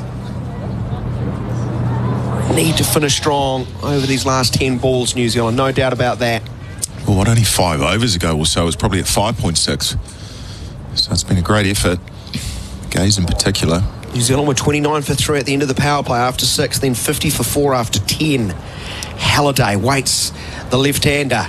She gets a wide ball and she squirts it away through point and takes one, a wicked spin on the bounce and takes it away from Bouchier, who's left in a right tangle. New Zealand get a run as a result, and importantly get Gaze back on strike. 123 for 5. Oh, that spun a mile away to the left of Bouchier as she looked at it on the GJ Gardner-Holmes replay. And even if it hadn't spun, those are the ones where they've just got to run. There's only 9 balls left. They've got to run every ball. Gibson in again. It's a low full toss that's clubbed away straight through mid-on. Very slow through the air as she... Maybe a no ball? Is that high enough above waist? I'll be surprised on that. They might check it. But I think it was dipping because it was slower. Gaze is just beaten with that change of pace. It's looking to smoke it away through the mid-wicket region as you would, because it was knee high. Gibson around the wicket to Halliday. Wide Yorker, excellent bowling under the bat of Halliday. Looks really frustrated with herself. She's trying to glide it away off the open face down towards the backward point region, which is unprotected. Filer's very fine at fine leg, but good bowling from Gibson. And thus far, it's a good over. It is good bowling, but it's also just a dot ball, and Halliday cannot afford that at the moment. She's on 32. She comes down the wicket and gets a bottom edge as she's trying to play a slashing drive down towards the aforementioned Filer for a single. And that means after 19, New Zealand are 125 for 5. It was one of the best games for the Warriors in 2023. Big Bad Allen goes underneath the post. A packed home final, a win against the Newcastle Knights, and a place in the NRL's preliminary finals. And the Warriors are going to their first preliminary final since 2011. And now the Warriors meet the Newcastle Knights once more this Sunday at Go Media Stadium, Mount Smart. They've already got their first win of the season. Can they make it number 2 and find themselves inside the NRL's top 8? Tune in for live commentary right here on SENZ. Build up from 5 p.m. with kick-off at 6. New Zealand 125 for 5, 19 overs. 1 over remaining. Gaze is 46 off 26.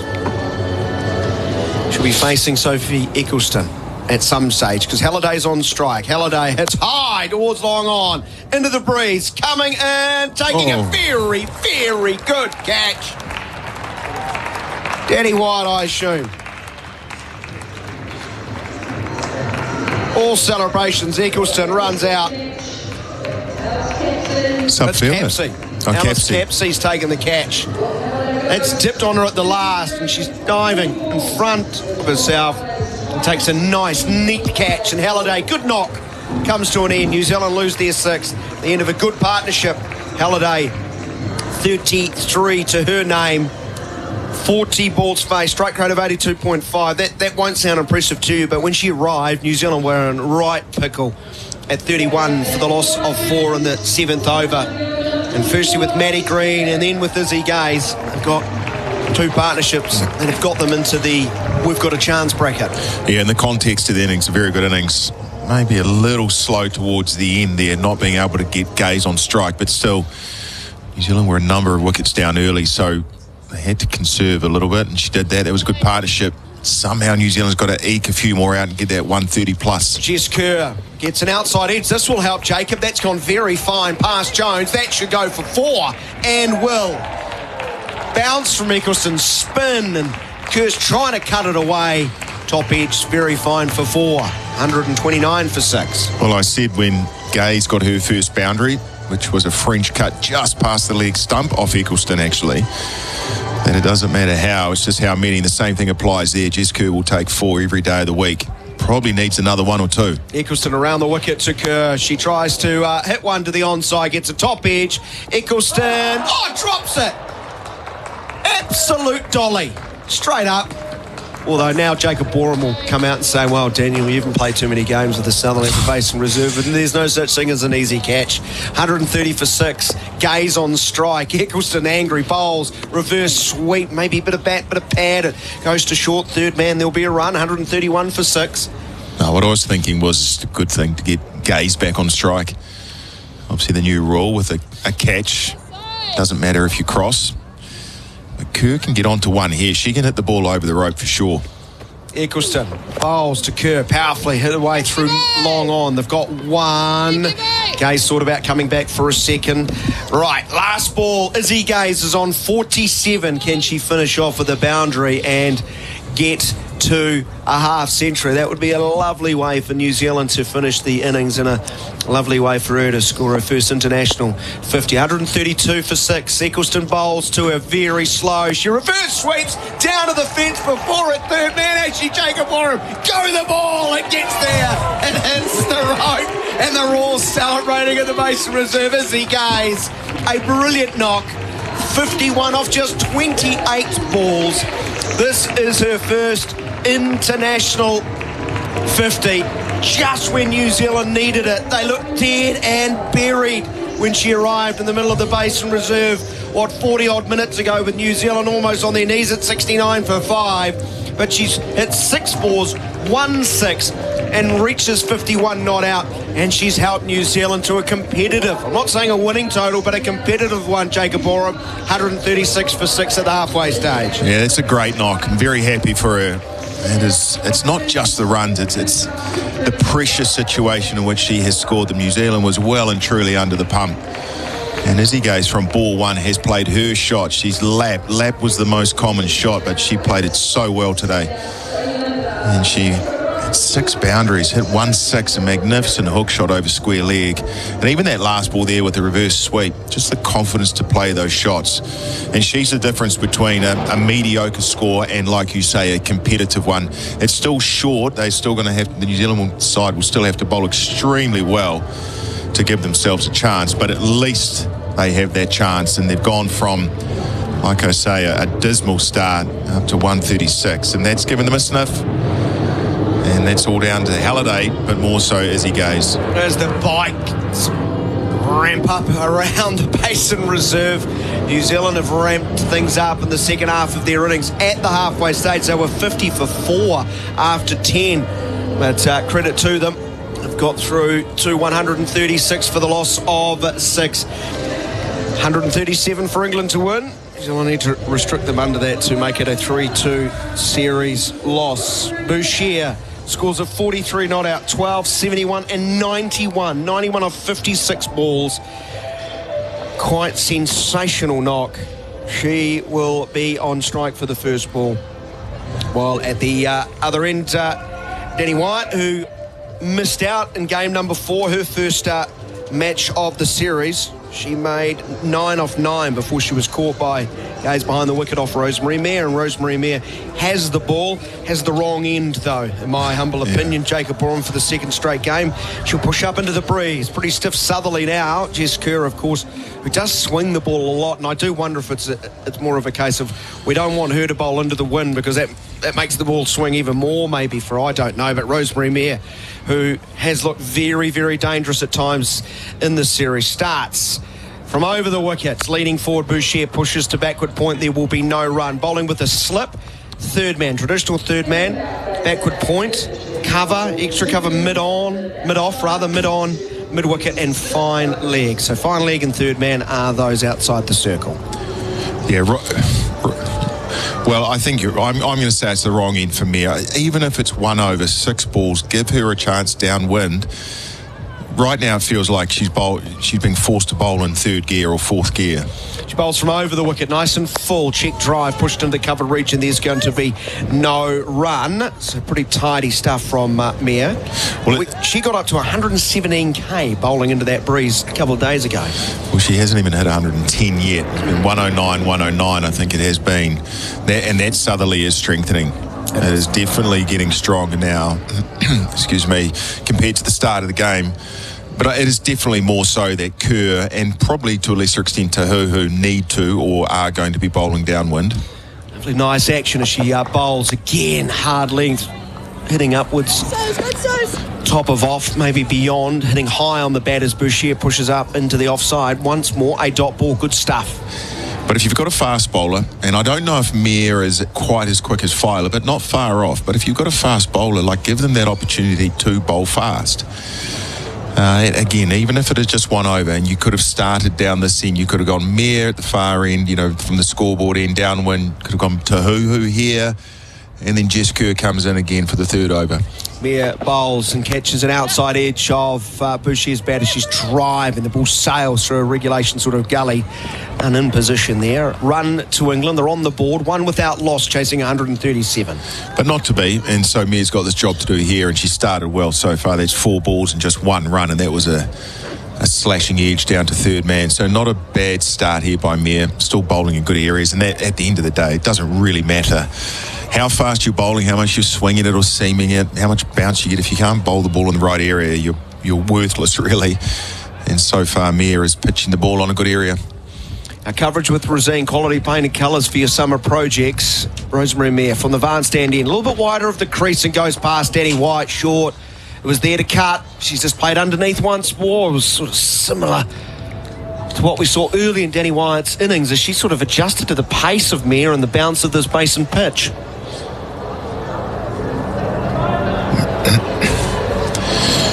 That wind strengthening, but still blue sky above. It's actually, if you just looked at it, it's a stunning day. It's just cold. Solid Wellington day. Slip remains. Last ball of the first over. Fuller this time, late in the defensive stroke. And once more, Rosemary Mir has delivered in the first over, conceding just 1 run off it. Boucher is 1. White yet to get off the mark. Thank you very much as we get handed the Duckworth-Lewis equation. Stern. Oh, I always forget Stern. No, so do I. Yeah. It's just, I keep getting reminded myself, so I thought, let's be that guy who pretends he doesn't get anything wrong. Stern. Although now you've got to be thinking about those people who message in and comment. They're probably correcting a lot of things I got wrong in the first innings. It will be Jess Kerr. 17 wickets. It's the 30th match. She's more about controlling scoring rates. Pretty tidy economy rate, 6.15 over the course of her career. But wouldn't she love a string of wickets here in front of her home fans? She starts with a southerly at her back. She goes past the outside edge, and Izzy Gaze is standing up. Interestingly, that ball leapt off a length, and Boucher beaten. Gaze beaten as well. Just bobbled up. Thankfully for New Zealand, play and miss was not on the edge, so it's not a chance gone down, and that's maybe something we need to dissect as well as the improvements needed in the field compared to Wednesday's game. It really is bounced. Width outside of off stump, cut away to short third man. Jonas around to her left, Fields. Good stuff. Gee, there's a lot of energy in the field. Zodenhout's sprinting around to give high fives to everyone. It's a good start. It's a big job here for Jess Kerr. It really is. She's been given the wind. She's got good figures. Just having a look before, goes at 6.1 and over in her career, which is outstanding for someone who bowls in a power play. Fuller this time, hit over her head and over mid-off. Boucher back into her mode, which is beast mode throughout the last couple of games. The first boundary of the run chase. Boucher's 5, England are 5, chasing 137. Yeah, just 101 Ks, but 2 full. Still a bit of swing there for Jess Kerr, but 2 full and 2 bounces into that's into that southerly that I've just mentioned that's getting stronger, and she's still able to hit with that power over mid-off. It's a chip though. She doesn't really swing. Tucked away neatly through forward of square. Just rolls the wrist. Ball bursts through the inner circle. And as Halliday to field. Singles. 6 without loss. But that Maddie Green drive, she almost yorked herself and it, went off through the covers, and we were so shocked how quickly it raced away. That's like every stroke Boucher plays. Yeah, it's funny when you're in form and how well the ball comes off your bat, and it sort of seeps into your whole game, all the shots you can play, excuse me, how you approach it. Jess Kerr pushing up into the crease. Bowles driven up towards mid-off with no timing, hitting high on the bat, I think, off the bat of Wyatt. And there's the opposite of it, really, with Danny Wyatt, who's still getting used to these New Zealand conditions. Second game after coming in from the WPL in India. They're just trying to thrash the ball, not quite a half volley, but just hitting it without any timing and power towards cover. Deep square leg's going to go forward out towards deep mid-wicket, and fine legs, and they move around much squarer. The other two back, Kerr bowling. And that's beaten Wyatt and beaten Gaze, looking to play a scoop shot herself, and that's going to be 4 byes, is it? No, great fielding right in front of us. Fran Jonas keeps it in the field of play, but they'll come back for 3 nonetheless, and that will be a frustrating one for the New Zealanders. I know you get a little bit unsighted when the player tries to play scoop, but got to get something on that. Gaze behind the wicket, 9 without loss after 2 overs chasing 137.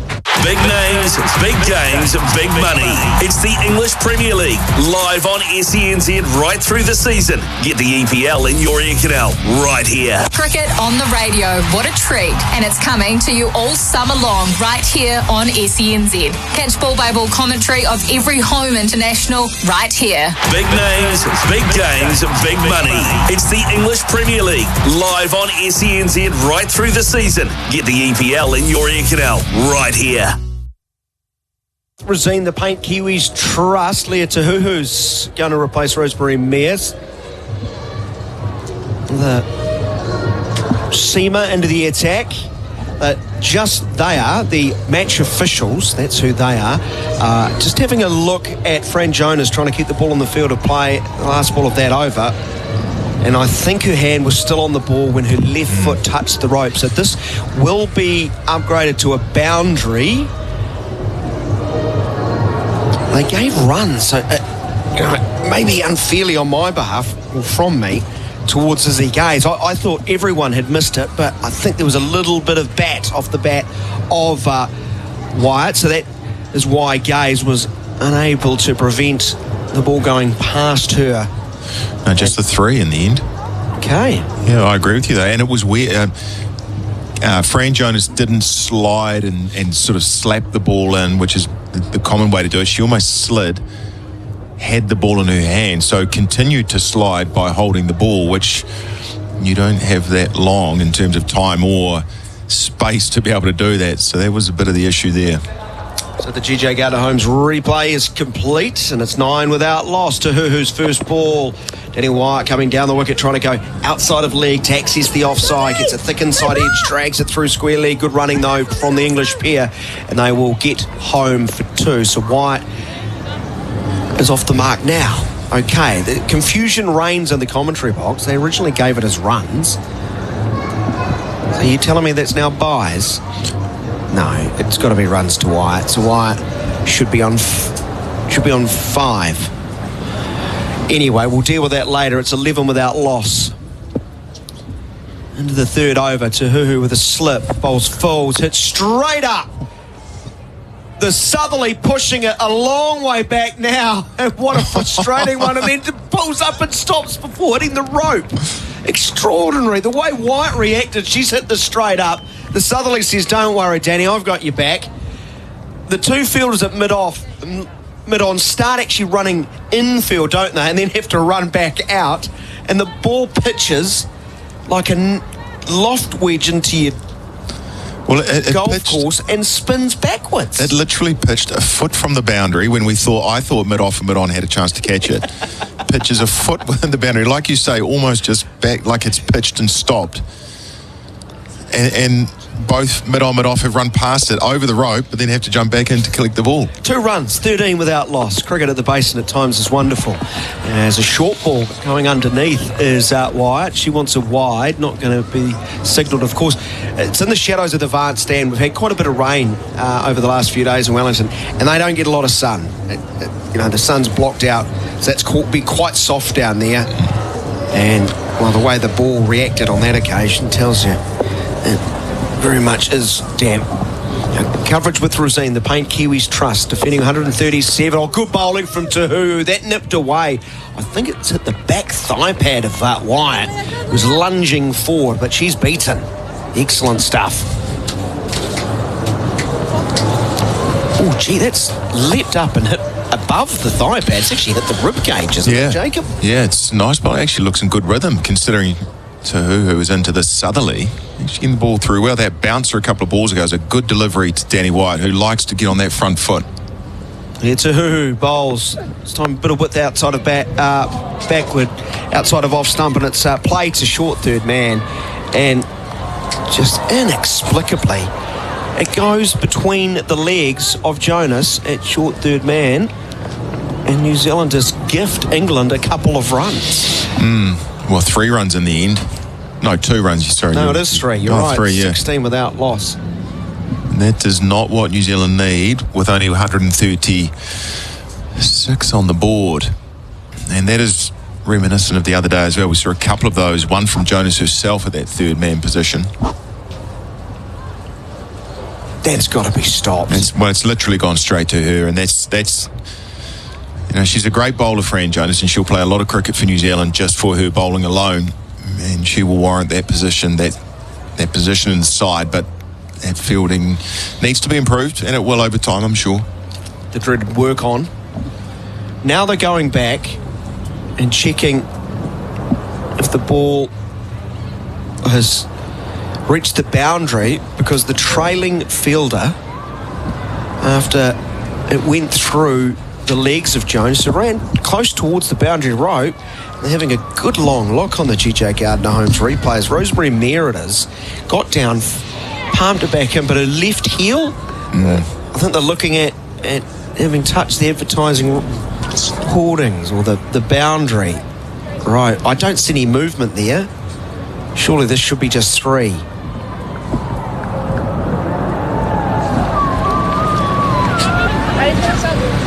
Unfortunately, in our effects, Mike, we're not getting TV umpire through right now, or in that instance, maybe 3 in the end, is it? Yeah, it's going to be 3 runs. Indeed, 3. So here's Tahuhu away from us again. He goes past the outside edge. No finger is up. A feather edge. Sees New Zealand get the breakthrough. Beautiful bowling. Bounce, movement away from the right-hander. And Burshia is in such good touch, she can nick it. 16 for 1 at the end of the third over, Jacob Borum. Yeah, great bowling. In fact, a very good over. I know it went for 7. That's good areas and a bit of bounce there, and all Boucher and form could do is nick it through to Gaze, and that's the first wicket gone for England. Well bowled to Tahuhu, and a great start for New Zealand. Excellent stuff. Leah Tahuhu back into the side. Nelson, she was quite leg side, quite wayward, but the line has been impeccable on this over. She's hitting the surface hard. Good bounce. Not only with that ball that has led to the wicket, but earlier you saw wide, it was quite full of length, and it leapt on her and hit her in the body. That's a lively start for New Zealand. 16 for the loss of 1, defending this modest total of 136 for 6 they made earlier. And Alice Capsey, very talented teenager, batting all round. It can bowl some off breaks. Isn't much bowling in this series, and looked a little bit sort of out of sorts in game number 4. Back into the side after the women's IPL. Took a long while to get going, and then never really hit top gear. She's at the non-strikers end as we're going to see the start of the 4th over as Kerr bowls full and straight and swinging back in to Ward, who defends in front of her front pad, no run. Seeing that replay again, it's a really nice line, and look at that bounce. That was well above, a little bit of glove was it, but that was just a good length ball that's gone through above waist height, and just shows the bounce into her, who is wrapped. Look at her. Great celebration on the GJ Gardner Holmes replay. Short ball pulled away powerfully forward of square, but New Zealand have that part of the field protected. I think that has hit glove rather than outside edge. Really good lines. The whole over was good. Tahuhu showing, missing the last game, just the rotation policy, but coming in for Hannah Rowe in this match. just showing that she's on song straight away, which is good effort as well into this southerly that we keep talking about. And on that, I would have loved to have seen Rosemary Mayer bowl this over down when you've just picked up a wicket. Capsey hasn't faced a ball. We've seen the ball bounce.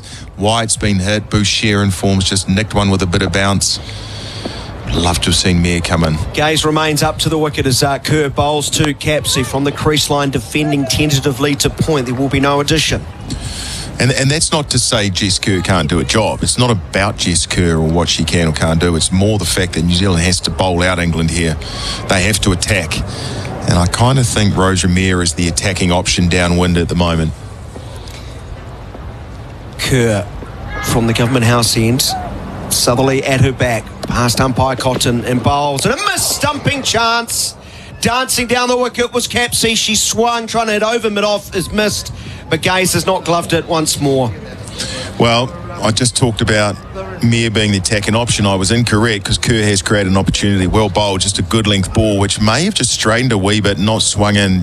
Capsey is a long way down the pitch there, coming down to hit over the top straight. And Gaze really had in and out. No chance really to collect it again.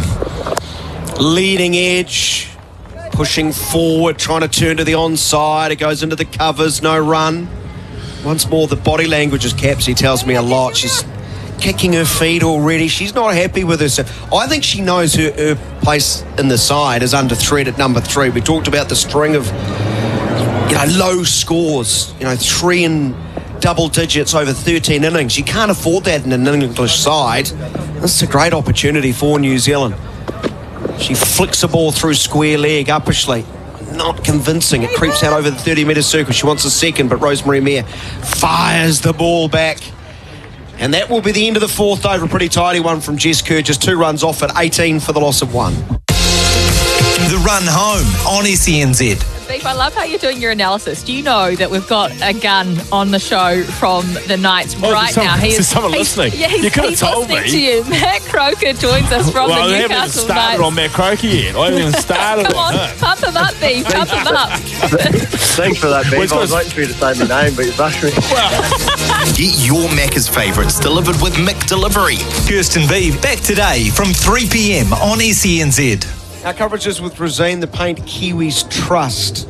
136 for 6 New Zealand made. Batting first after winning the toss. If you're just joining us, I hope you're enjoying your Good Friday. Basin Hope made 1, Kerr 5, 11 to Bates, 12 to Plymouth, Green 10. Halliday made 33, but Izzy Gaze, her first 50 for New Zealand, 51 of 28 balls, got them to that competitive total. Here's Zatu, who starts fast outside of off stump. Capsey going right across and trying to scoop over the keeper's head back into the southerly. She misses. And that slip's a good option, I think. Maddie Green going in there against Capsey, who's just struggling to find her best form, and Tahuhu, who's bowling a good line. So why not? Let's try and get that second wicket straight away. Tahuhu moves past the umpire and bowls backing away and pulling away through square leg as Capsey. That's better. Short. It followed her, but she swung hard and got plenty of bat on it and pick up a boundary, 22 for 1, and that might just calm her down. Well, apart from the bouncer to wide and her first over Tahuhu's hit a really good length. That one there was neither bouncer or good length, kind of in between, and just sat up for Capsey to hit away. She was already shifting to the leg side, so with fine leg back and also the other boundary rider being deep backward point, really out towards square leg mid-wicket is a massive area to hit into. And a couple of bounces into the boundary for 4. Tahuhu continues over the wicket, backing away and then trying to access straight down the ground as Capsey drags the ball to mid-on. There's no run. That's a far better option, though, than that first attempt, which is a scoop back into a southerly wind. You've got mid-off, mid-on back. Tahuhu predominantly has tried to pitch it up. Yeah, it was definite signs of her just wanting to hit the ball hard and score those runs as quickly as she can. I don't know if that's a sign of her trying to hit her way back into form and get the runs as quickly as she can, or it's the team saying, hey, come on, we want to dominate this. We want to break the back of this chase as early as we can. Slip comes out, goes into mid-wicket. Here's a little leg glance. That will be down to the fence for 4. Hurring in line to Tahuhu. She knew it. Head up to the heavens straight away. She saw Capsey tickle it down to the fence for another boundary. 26 for the loss of 1. Yeah, I don't know if that was just a miss or trying to zero in at the stumps, but it was a lot fuller than previously. Just got the line wrong. And just a little tickle. I had a look at the radar. It was nearly 115, so into the wind. Had a bit of pace behind it, but didn't have the accuracy. Fuller this time, backing away, smoking a ball to extra cover. Bates is there to field. That's gone off the bat very nicely from Capsey, but a dot nonetheless. 26 for 1 it remains. But you're right about the energy that the White Ferns are bringing. Just then Bates diving away, but then you see Plymouth from cover, diving Bates at extra cover. Plymouth running in from cover for a high five. Kerr coming in from mid-off for a high five. So the buzz in the field is there, and that's important. It gives them a leg up. Tahuhu charging in, bowl short, pulled away, sliced to the onside, out towards deep square leg where Matty Green comes in, fields the end of the 5th over. 27 for 1 England. They need a further 110. Big names, big games, big money. It's the English Premier League, live on SENZ right through the season. Get the EPL in your ear canal right here. SENZ. It's Kiwi for sport. Call anytime 0800 150 811. Summer is a great time for sport. Cricket, racing, golf, tennis and much more. Whether you're playing or following the pros, keep an ear on SENZ for all the action. Rosemary Mayer will come back into the attack, this time downwind from the Government House end. Hippo Hooray, we say in the commentary box. 27 for the loss of 1. Our coverage is with Frazine, the paint professionals use. New Zealand made 136 for 6. England with Capsey on 10 and Wyatt on 11. Capsey waits, tries to play a scoop shot again, premeditated. Rosemary Mayer just speared it wide of off stump. And once more, Capsey misses. I think she can put that shot away. She telegraphs that. Oh my lord, that was very obvious. Yeah, moved very early. And Mayer just going wider and wider with the off stump. Obviously, if you move towards the offside, that offside wide line shifts as well. So Mayer just went wider. And Capsey in the end had no chance. The right-hander waits for Mayer. Nice back cut through the gully region down towards Jonas in the deep. Fires the throw back, a single. 28 for the loss of 1. So Rosemary Mayer's first over went for 1. And 116k already downwind. Quite a difference. Yeah. It'll be such a difference in her own head as well. Not just in terms of that wind pushing her in and making her feel like she's not having to fight her way into it, but she's probably standing at the top of her mark right now, feeling a lot better about herself. Now Wyatt on strike, looks up, sees Mayer bowl and hurried in a defensive stroke. Ball actually lodges itself behind her front pad. She picks it up herself, throws it nicely out to the New Zealand cover field. I know some cricketers will just drop the ball, make you come in and get it. You do the fielding. That's 118, and that's starting to get out there. We waxed lyrical about Filer hitting anywhere. 124 was her fastest. Yeah, but Mayer's starting to get up there. I'll just be surprised if she hits Filer's speed, but starting to get there. She bowls shorter, outside of off stump, cut away very square. Long chase for Jonas to her right. They should come back for 2. They don't. I think a little stumble from wide of the non-strikers then put pain at that idea. 29 for the loss of 1. Yeah, good fielding by Jonas as well, because she had to run to her right, which meant she was running from third man around the ball because being a left arm thrower. And she saved a run there.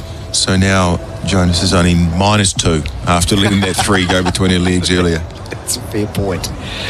She'll trot up inside the circle and take a position at short third man. Fine leg is back, very fine. I think, just keeping in mind, Capsey's tried to play those scoop shots, also deep backward square. 5 up inside the circle on the offside, so Mayer moves in, bowls, full LBW shout, probably going down the leg side, and the shout really wasn't even that, Daniel. It was more of a stifled appeal. 29 for 1 it remains. New Zealand do have a review, but not even having a conversation about it. Yeah, I think everyone knew. It was just that token hit the pad, kind of playing across the line, full ball. Hey, we've got to appeal because that's what you do. But really, I think they knew it wasn't out. But beating her through the defences, at least, Rosemary Mayer. Yeah, holding the ball cross seam. She comes in, she bowls. Nicely played, though, by Capsey. Waited, played it under her eyes, played it backward a point, out to the fence for 4. I told you Jonas was up inside the circle.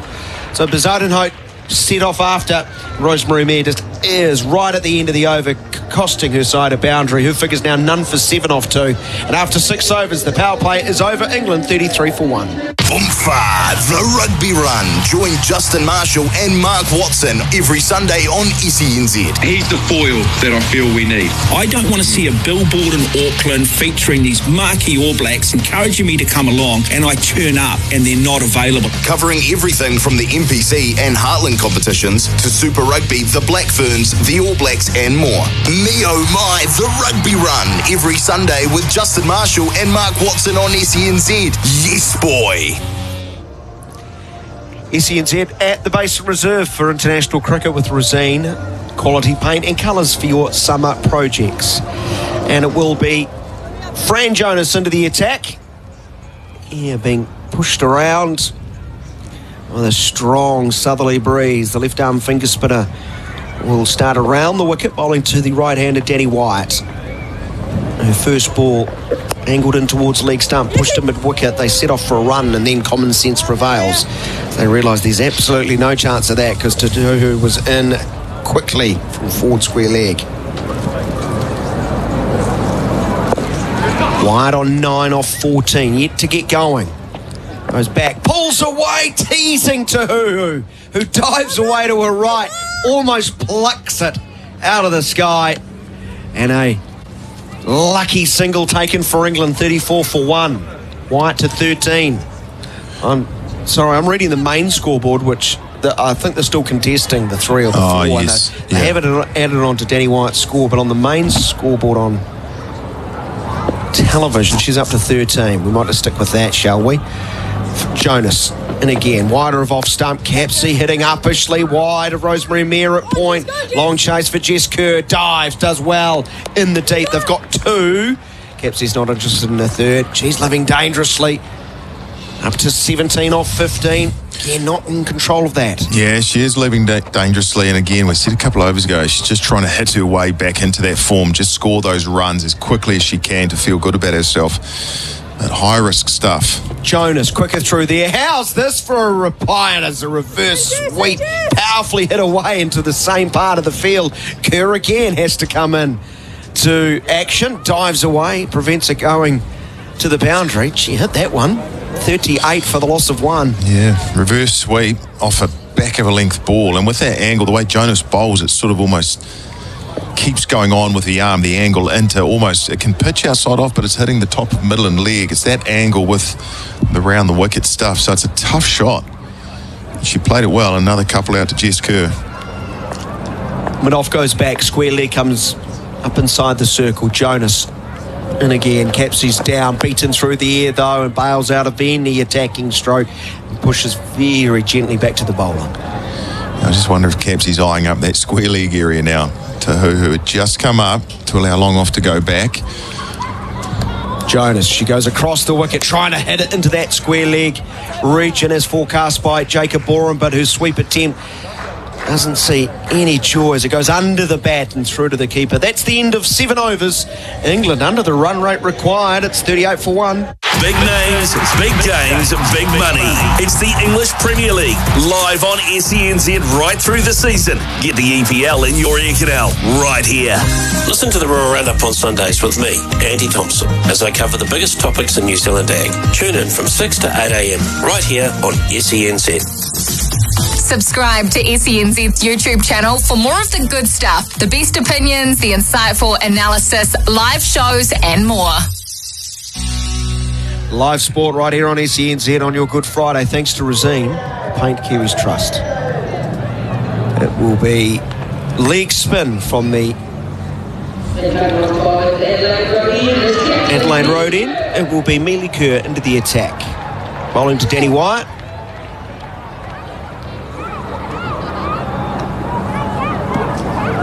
Long on, deep mid-wicket, deep square leg, and deep cover, the 4 back.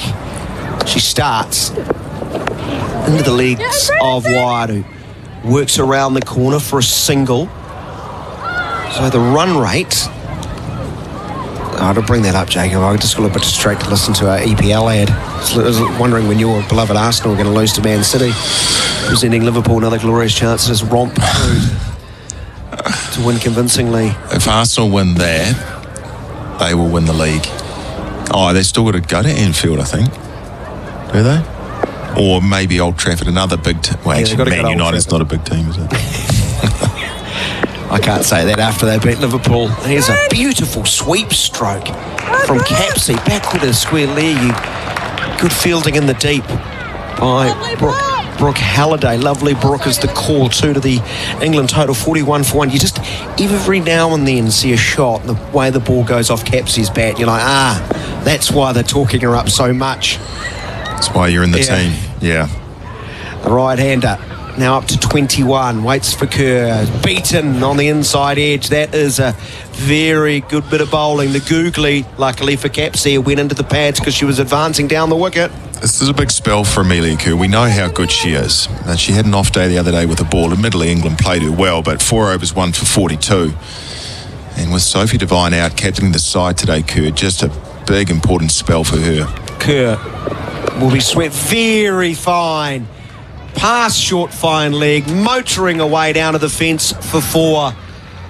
45 for the loss of 1. 7 runs off the over already. And to your point, Jacob Borum, England have really attacked Amelia Kerr in this series. She's going at nearly 9 runs and over. Yeah, so uncommon. Just having a look at that again. I mean, it's a wrong and pitching on about middle stump, so it's turning down. Capsey was trying to just play a conventional sweep. Just got an unside edge, which took it so fine, but still. And I think you're right, especially the way they played it the other day. They are targeting Amelia Kerr, which is very uncommon. You don't often see that. She comes down. This time Capsey hits high to long on. Catch is taken. Maddie Green holds onto it. She was shielding her eyes from the sun. I think she lost it at some stage, but she's held her nerve, held the catch, and it's a very important one. She's all smiles now. 45 for 2. And the dangerous Capsey goes for 25. Kerr breaks through. Well, it was a strange innings by Alice Capsey, who played every shot in the book to nearly every ball. But that's actually an extraordinary catch in the end. Maddie Green had no right to take that.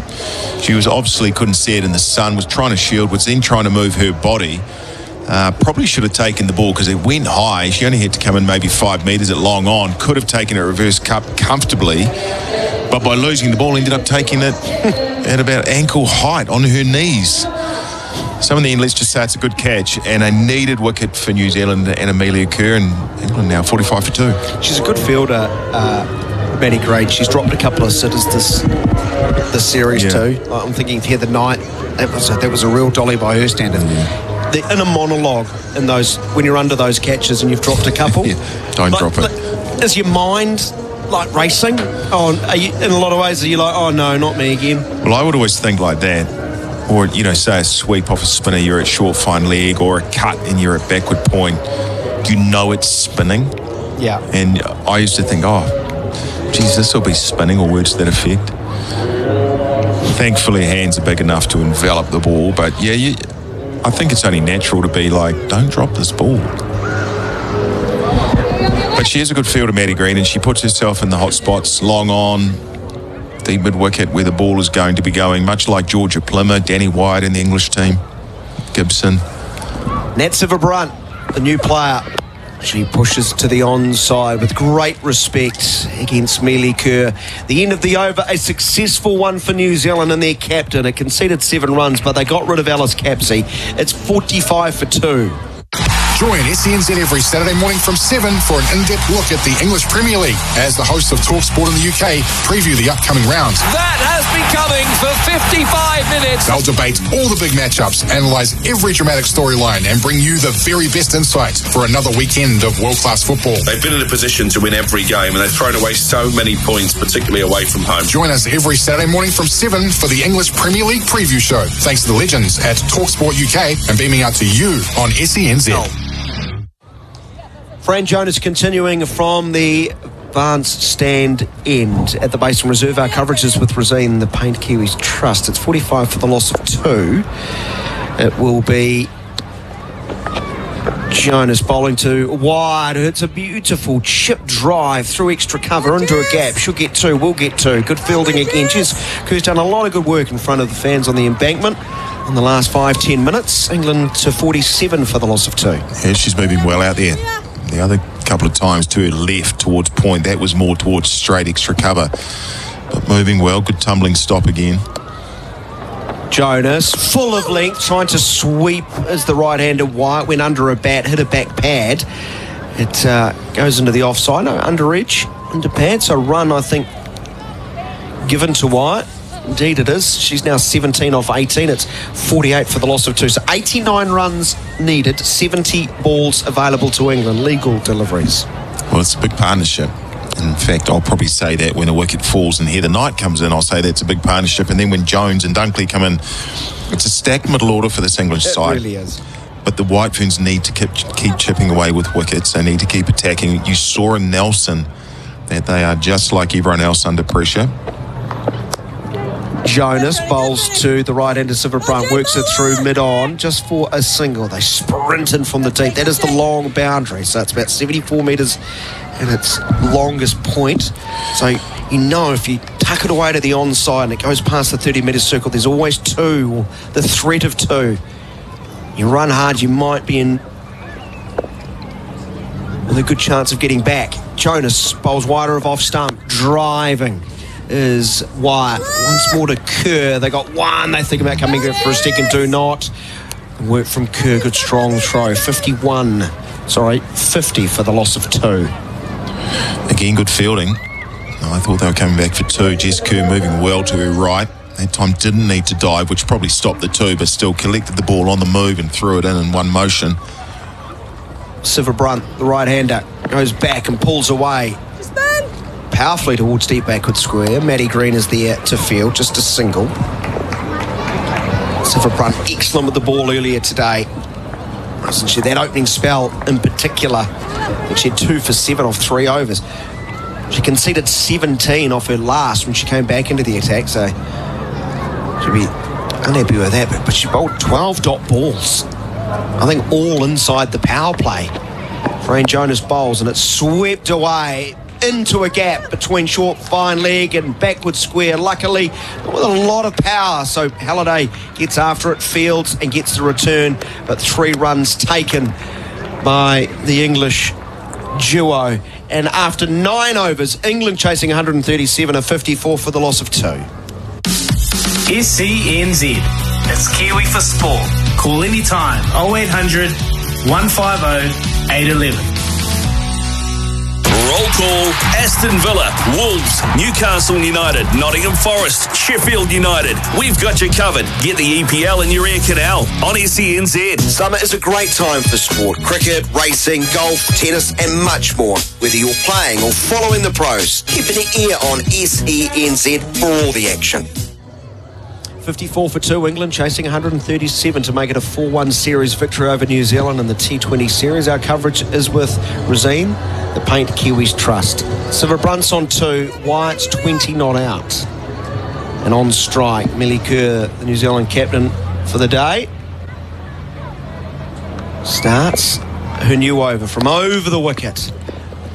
Big breaking Googly back into the right-hander who was backing away, trying to hammer the ball through the offside, but as so often the case, the ball closes that angle down and she nudges it away more than anything to advance the total to 55 for 2. But I think Bazadenhout's got to get in tighter there. You've got Jess Kerr next to her to stop a hard cut shot.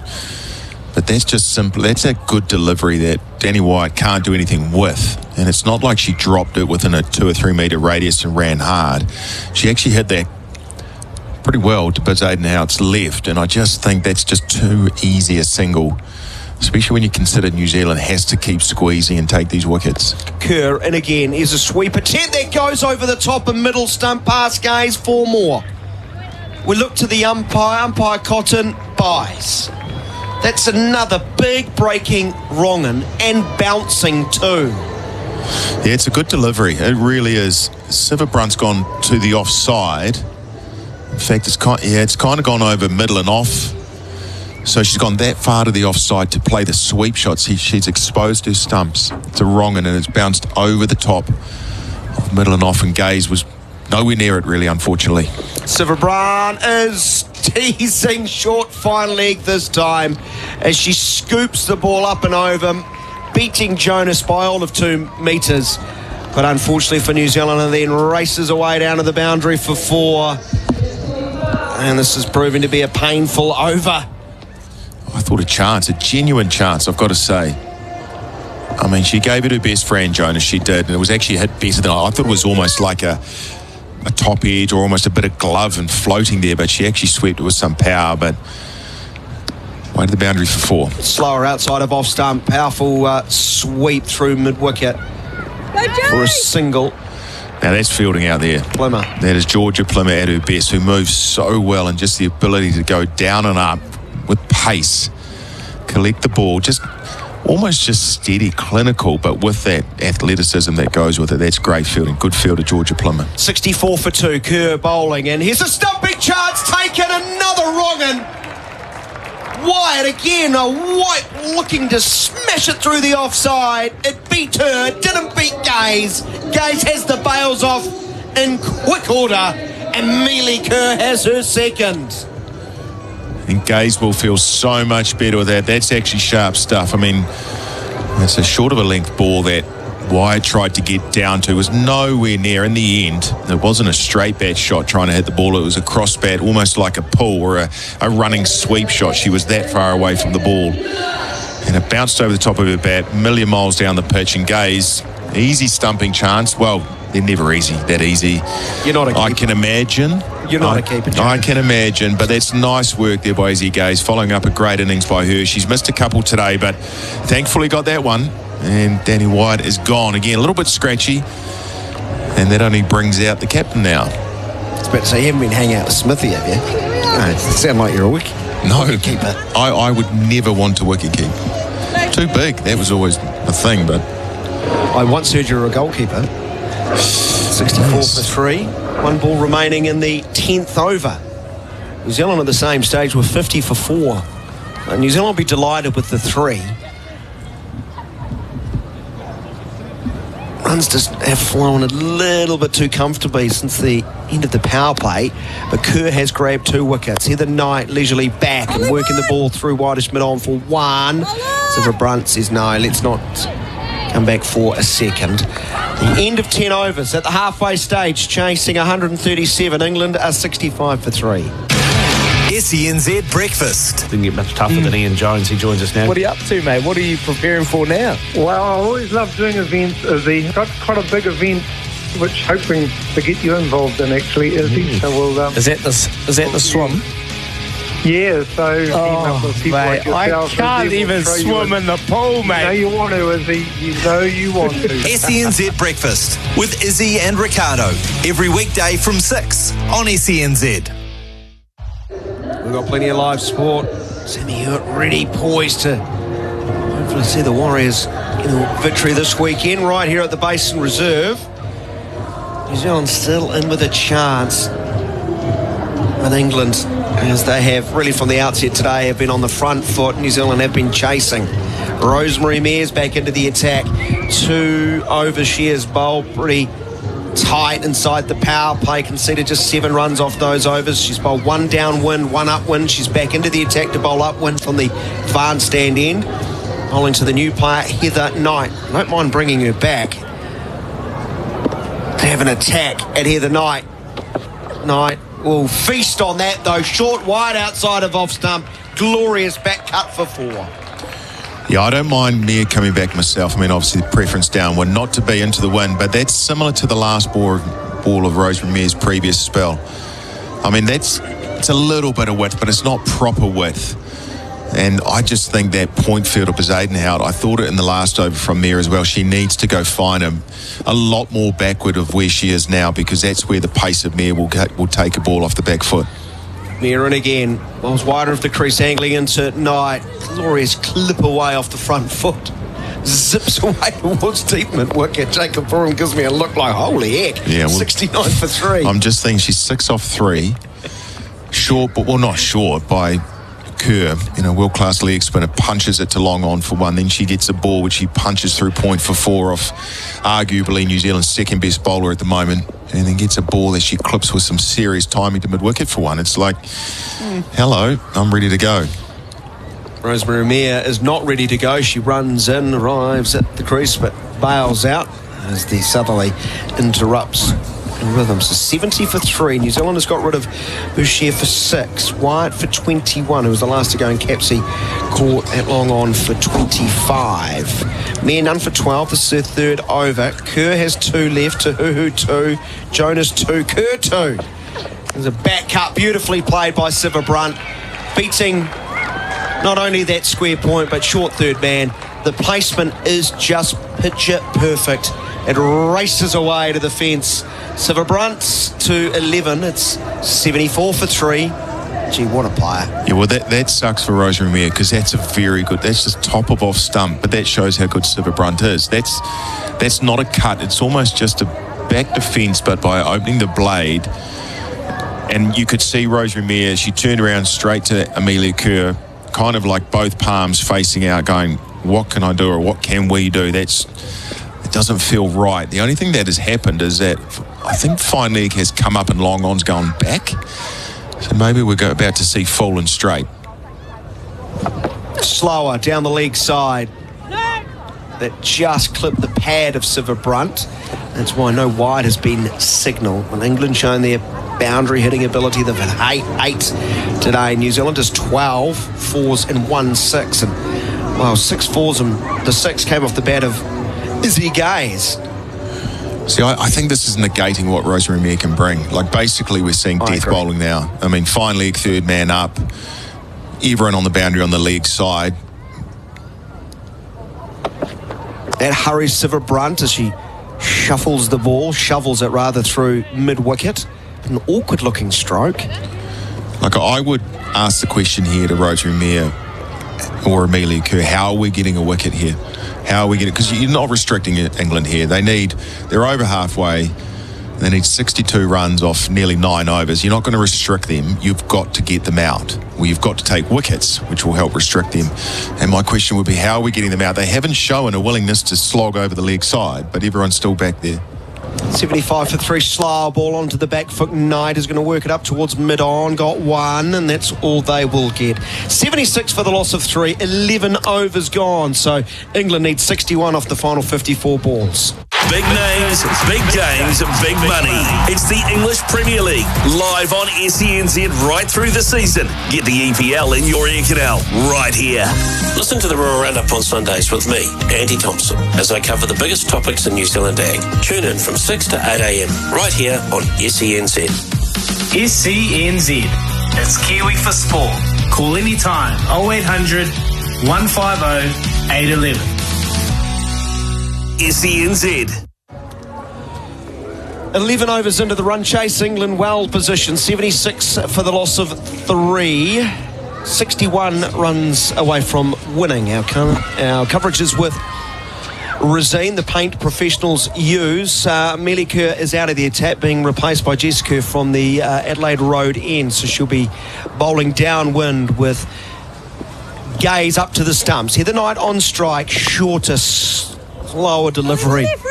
Might have hit the glove as it goes backward a square for a single. My idea would be Amelia Kerr, she's come out of the attack, to come back bowl into the wind. I'd love to see her sort of get that ball up into the breeze, see if she can get some dip, and ask the English to hit powerfully down the ground, being seduced by hitting downwind. I'd like to see that, and I'd just like to see Tahuhu and Mayer being able to attack downwind with the pace. Yeah, like the last ball of the last over, it was just a good length ball. There was nothing wrong with the delivery. Kerr bowls pretty tight on off stump, worked up towards mid-on, which is wide of mid-on, easy single. 78 for the loss of 3. So you've got Jess Kerr and only the Kerrs you know, hometown players can bowl downwind, it would seem, Jacob. Well, they should be used to the wind. They can bowl into it. But what I was going to say is I think the White Ferns need to ask England, these two very, very good players, to take risks to score. Exactly. At the moment, a bit easy.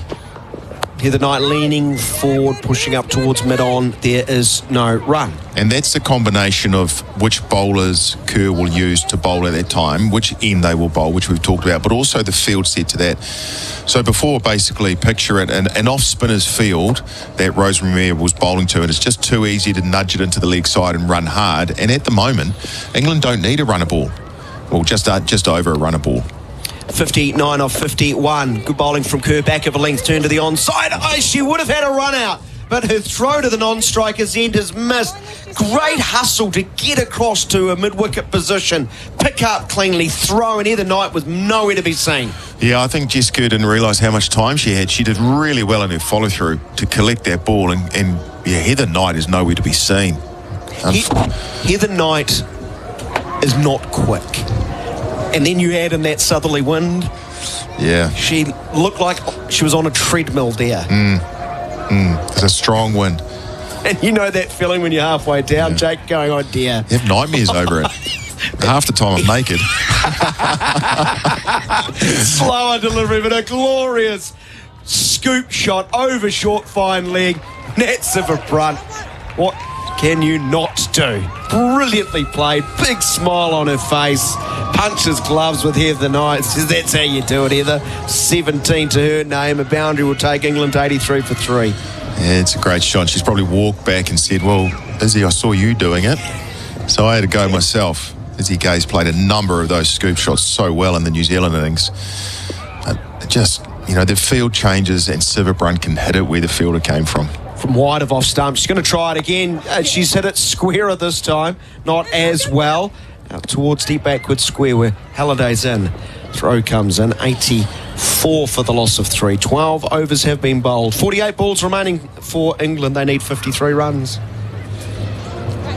The ANZ Premiership is fast approaching New Zealand's premier netball competition, and you can catch it live right here on SENZ. Malasala with the ball in hand, 5 seconds. Come on, Amaranga, you got there.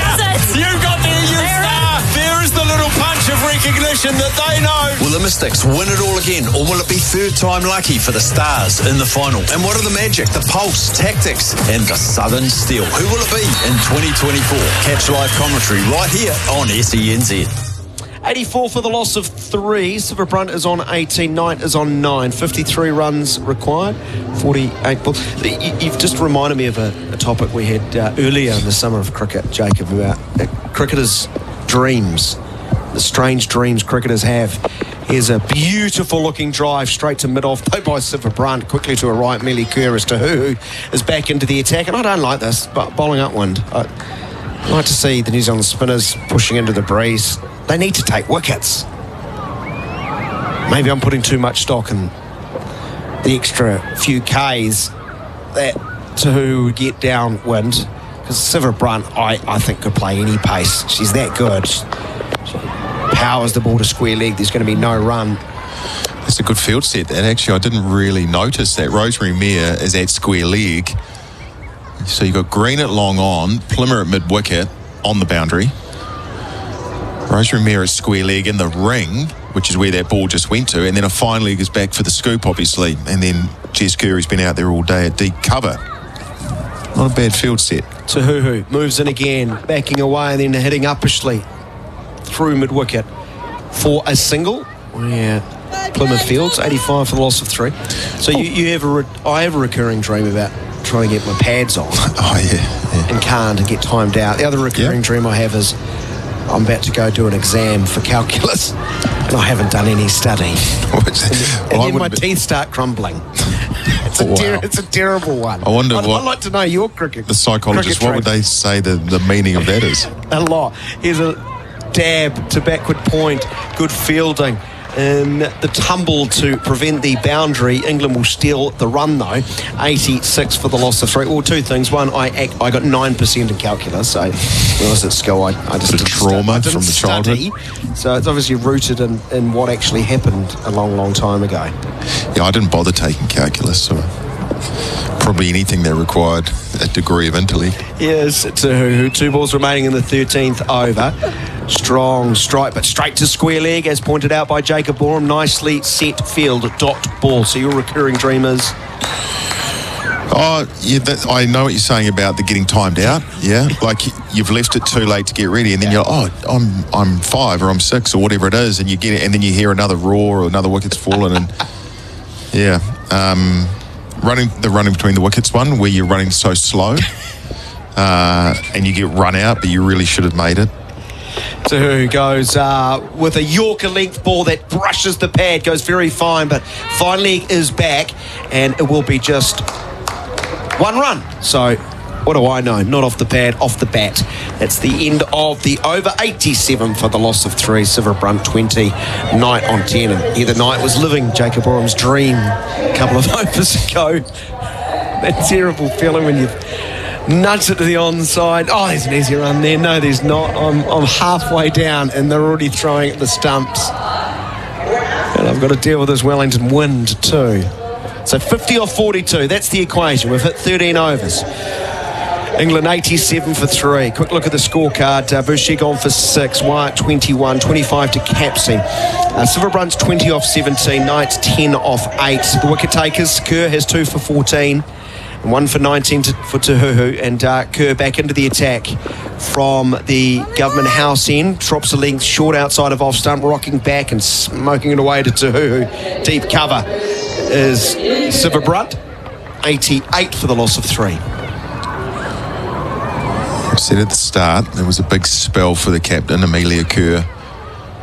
And it is, but this is a big over here. She's still got 11 balls left up her sleeve, Amelia Kerr. She's gone past the outside edge of Knight, who's trying to open the face. Bounced, spun just enough. Good take by Gaze. Knight goes wandering, does a bit of gardening. Yeah, 10 balls left now for Kerr, and they're an important 10 balls. She needs to be able to restrict the runs, but at the same time, try and eke out a wicket or 2 with her leg spin or wrong-uns. She goes with a leggy that grips in the surface. Knight's back trying to pull, gets a top edge, and it balloons away through mid-on for a single. No control at all. Captain v captain, fascinating little matchup. 89 for 3, and I just have a sense that Siver Brunt's going to go.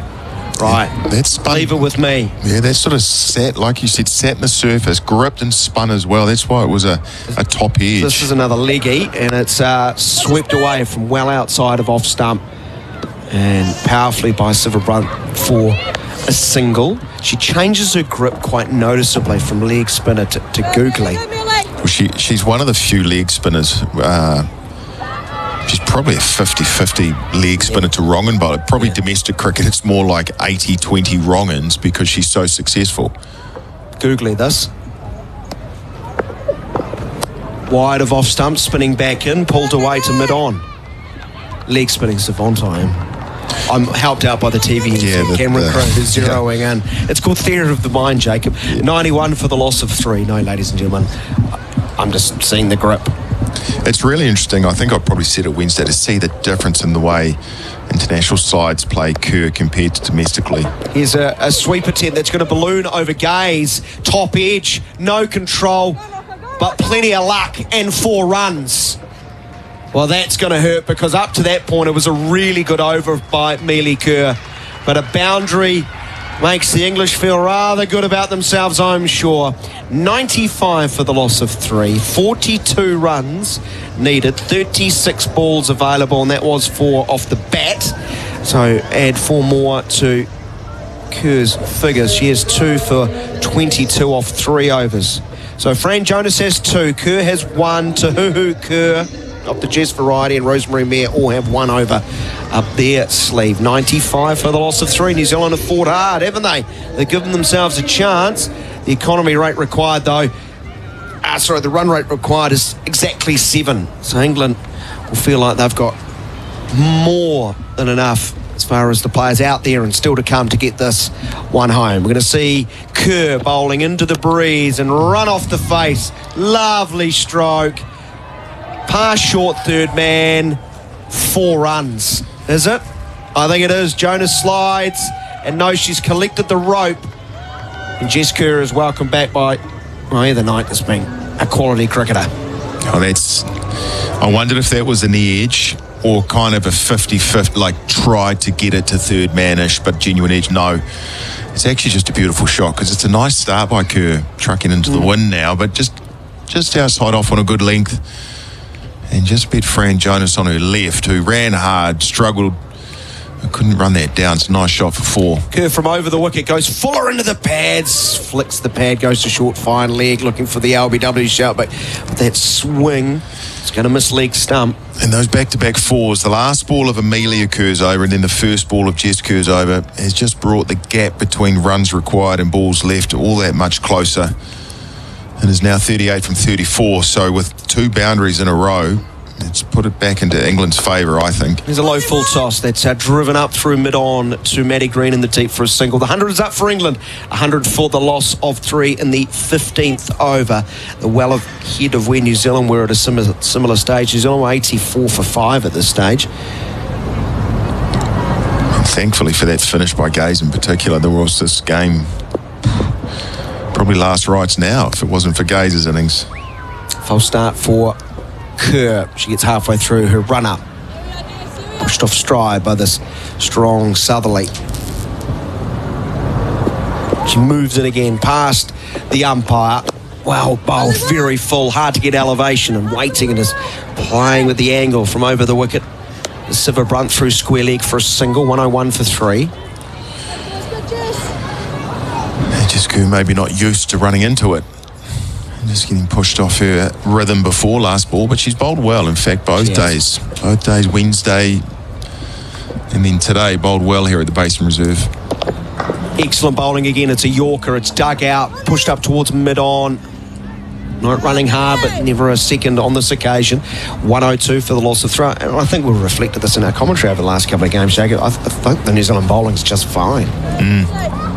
Yeah, and it's like I said on Wednesday, like for me, 2020 cricket is about runs, scoring runs, you know, and against good sides, 136 is competitive, but it's not really enough it's not sustainable. Here's a low full toss that's powered away, smoked away, but picking out the field into who at deep backward square is Siva Brunt. She might be disappointed she's missed out there. 28 to her name. That's 15 overs. 103 for the loss of 3.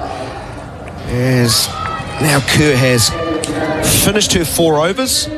Figures of none for 26. So tidy enough as far as the economy rate, but when you're defending a modest total, you need a wicket or 2 in the column. You're a specialist bowler like Jess Kerr. Rosemary Men or Tahuhu would have been my call downwind, but what do I know? It's going to be Fran Jonas. This tells me the 2 New Zealand spinners don't want to be hit downwind. Jonas bowls to Siva Brunt. She drags her length down and it's pulled away to deep backward square. And there will be 1 run. 33 required, 29 balls available. Yeah, somehow they need dot balls, and if a couple of those are wickets, and if you think about going to the last over, if England require 7 or 8, it's still definitely game on. Here's a sweep that will go over the head of short fine leg and down to the fence for 4. Further narrowing that gap between runs and balls required. Natural angle that Jonas has from wide on the crease, pushing it in, and Knights has shuffled a little bit inside the line and swept from low to up, and has got reward. 108 for the loss of 3. Knights 22 off 16. Jonas bowls again, tucked away through mid-wicket. They got 1, and that's all they will get. 109 for 3, so it's now 28 needed, 27 balls available. I don't even think Jonas is trying to spin it there. Just watching the highlight, the replay of that sweep shot, which you rightly called, is from down to up, so she's able to hit it over 45. But the seam position is almost for a left arm swing bowler back into the right-hander. Backing away outside of leg stump and then hitting powerfully through mid-wicket is Siva Brunt. Single to the deep. Partnership approaching 50.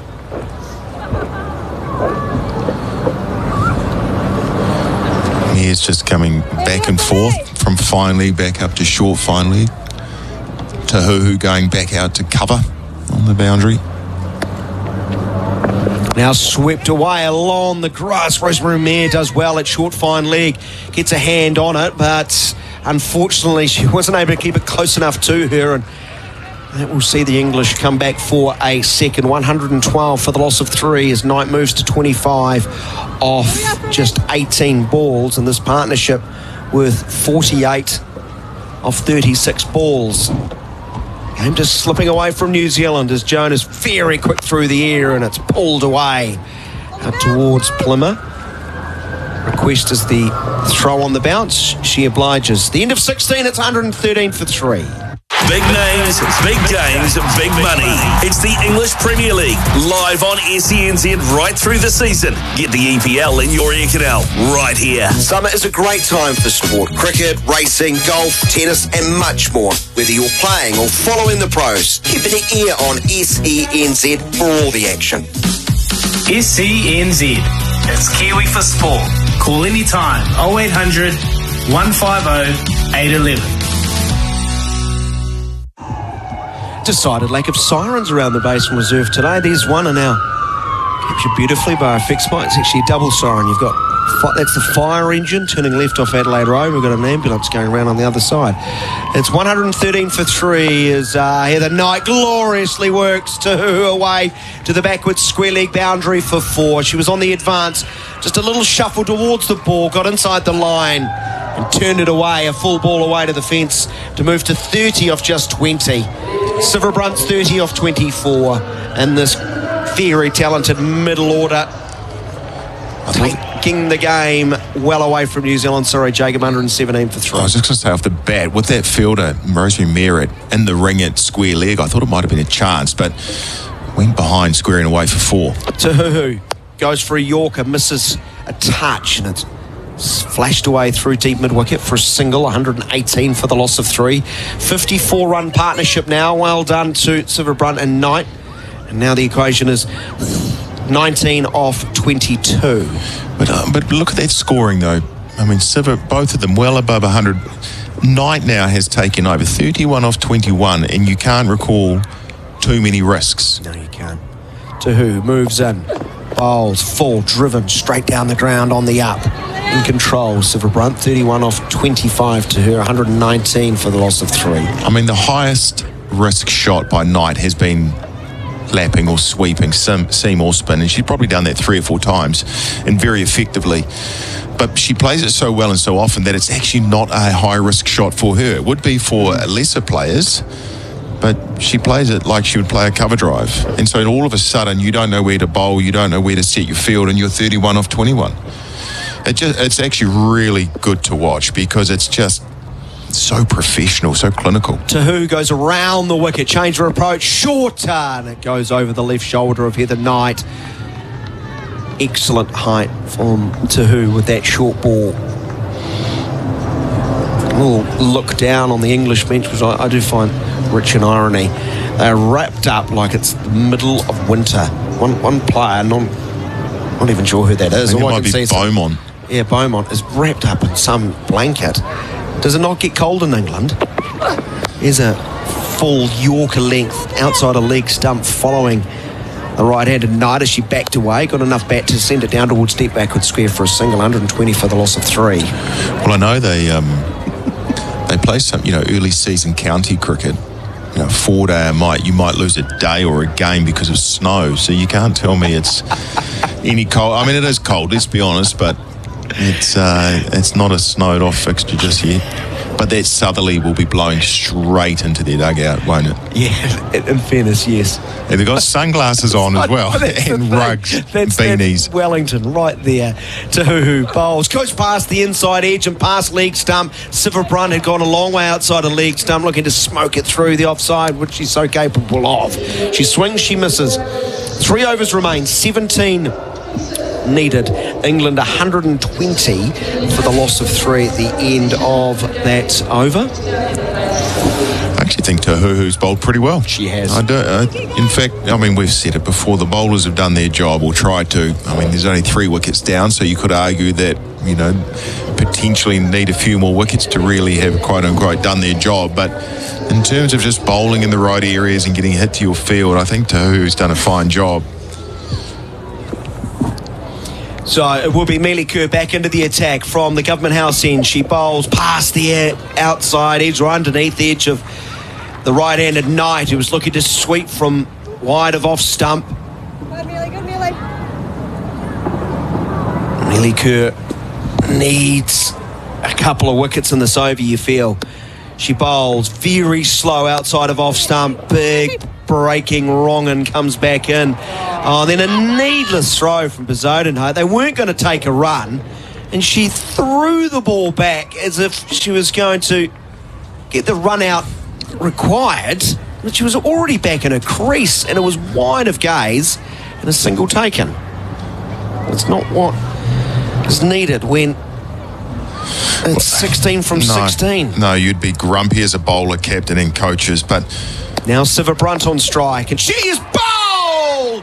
There is the googly again, but this one I think's kept a touch lower, and it's smashed into leg stump, and Siva Brunt goes for 31, 121 for 4.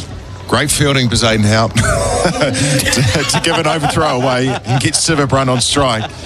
But it's gone from poor cricket by the White Ferns to brilliant cricket, because that is a nice delivery, pitching on about off stump. And Siva Brunt, who's played with Amelia Kerr for the last 4 weeks or so in India in the WPL, couldn't pick that one, and went through defences looking to play a pull shot and hitting the base of leg stump. And Kerr was pumped. She knows how close this game is. It's not got away from New Zealand just yet, and she's very excited by that. And that is well bowled, and Siva Brunt has gone, and England now 1-2-1 for 4. Well, New Zealand have that muscle memory of game number 3 where England completely melted down over the last 4.5 overs. They got 26 off 29 balls and lost 6 wickets. They're hoping for something similar. And Mealy Kerr opened the door with the run out of Heather Knight, and Nelson has maybe opened the door here. She now has 3 for 23, her best figures in this series. And Amy Jones, who was completely outsmarted and outdone by Kerr herself in Nelson. That was the other big moment in that English meltdown, was Jones being bowled all ends up, and she'll be on strike as Kerr starts with a googly. Jones on the back foot, as classical as you could possibly be. She wanted to be correct in defence, gets the single importantly. 15 off 15 needed. Well, Jones played that with a straight bat. She probably knew that Wrongan was coming, whereas Siva Brunt, you just see the highlight there. She's going, it's not really a pull shot. It's actually, I don't know what it was, like a shovel sort of clip thing. Knight on strike, very close to the stump. She goes back, almost plays with a horizontal bat stroke and works it through mid-on for a single. 123 for the loss of 4. So 14 runs required, 13 balls available. Last ball for Mealy Kerr. She has conceded just 3 runs, has picked up a wicket. Like this, bring the field in. Oh, no, that's because I put another one back on the boundary on the onside. Sorry, Daniel. Sorry, Jacob. It's quite funny, actually, when you look out there. Heather Knight's been out there for a number of 26 balls and a no ball. A no ball. That is massive. It's now been signalled. Free hit coming up. Oh, foot on the line. That is very close. That is very, very close. Looked like a touch behind the line, and then it sort of slides forward, doesn't it? Because something needs to be behind the line. On first strike, yeah. Anyway, 124 for 4. Free hit. Wow. Well, I don't reckon Amy Jones is going to be able to swing with all the jerseys. It looks like she's got on out there. You see Heather Knight with just her shirt on. Jones has come out looking like she's been in the gym for the last 6 months and buffed up. Got about 15 layers on. So Amy Jones. It's a new batter, so they can change the field, of course. They did get a single. Here's a sweep into a gap for 4. 1 bounce, 4. Free hit. Amy Jones makes the most of it. Huge boundary. 128 for the loss of 4. 9 runs required. Still 13 balls available. Yeah, what a turning point. Basically run a ball before that no ball, and with the wicket of Siva Brunt, you thought New Zealand trying to claw their way back into the game, but then a no ball that gets hit for 4 pretty much swung it back to England, although let's still remember Nelson, but they still have 6 wickets left.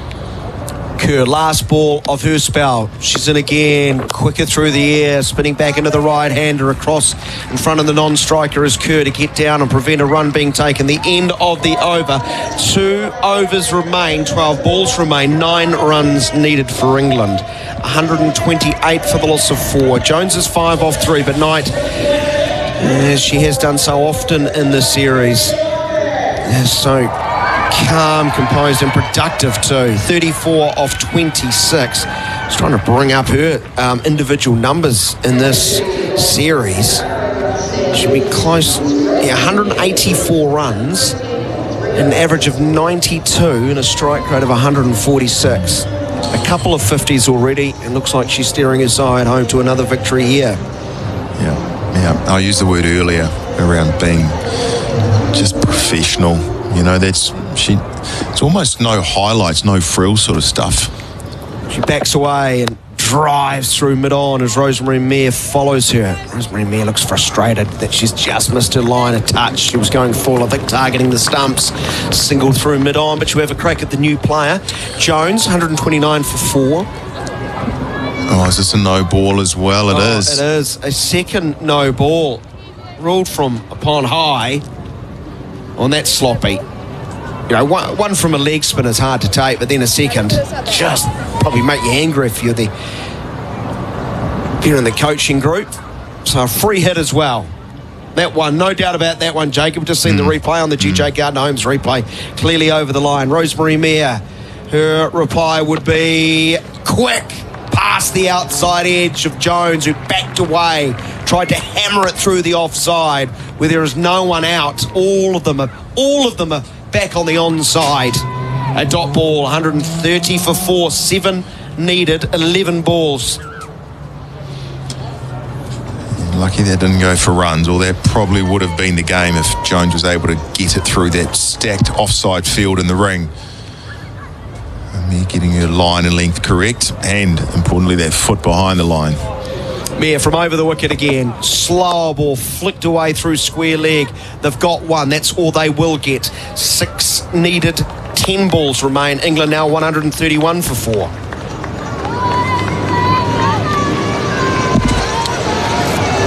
I was saying before about Heather Knight. You know, I don't mean to discredit her by saying she's not in the highlights, no frill stuff. She most definitely will be with some magnificent stroke play, but so hard to bowl a dot ball to. She will always tick the run rate over. She waits for Mayer, bowls short, that should be wide, and is wide. Got the length wrong, ballooned too high, clear wide. 132 for 4, 5 runs from 10 balls now the equation. I think that's the highest of compliments to give a player. You know, when someone is cutting up a T20 highlights package, you don't get too many twos, singles. Yeah. Well, she's a master of that. Yeah, let's show the batters running hard. The folks at home will love to see that. Or a drop and run to backward point. Rosemary Mayer bowls and hit into the covers, taken. You talk her up, then she lets you down. Heather Knight's gone for 35. She's been brilliant this series. 132 for 5. Rosemary Mayer will not give up. Yes, there's still some life in this game and in the White Ferns. Heather Knight, you're right, we've been talking her up and trying to access the boundary on the offside. Everyone up in the ring from third man to mid-off on the offside. And Heather Knight trying to get it over there, but all she could do was really half hit, really. It's a miss hit. Straight to Jess Kerr at cover, who's been outstanding in the field. The ball has followed her today, and that one in the air, about head height, easy catch. And Knight's played well for her 35, but Mayer rightfully gets a wicket. She's bowled well, and England now 132 for 5. Sophia Dunkley arrives to the middle. Sort of the forgotten woman of this batting lineup over the last couple of games. Started the series opening, of course, dropping down to number 7.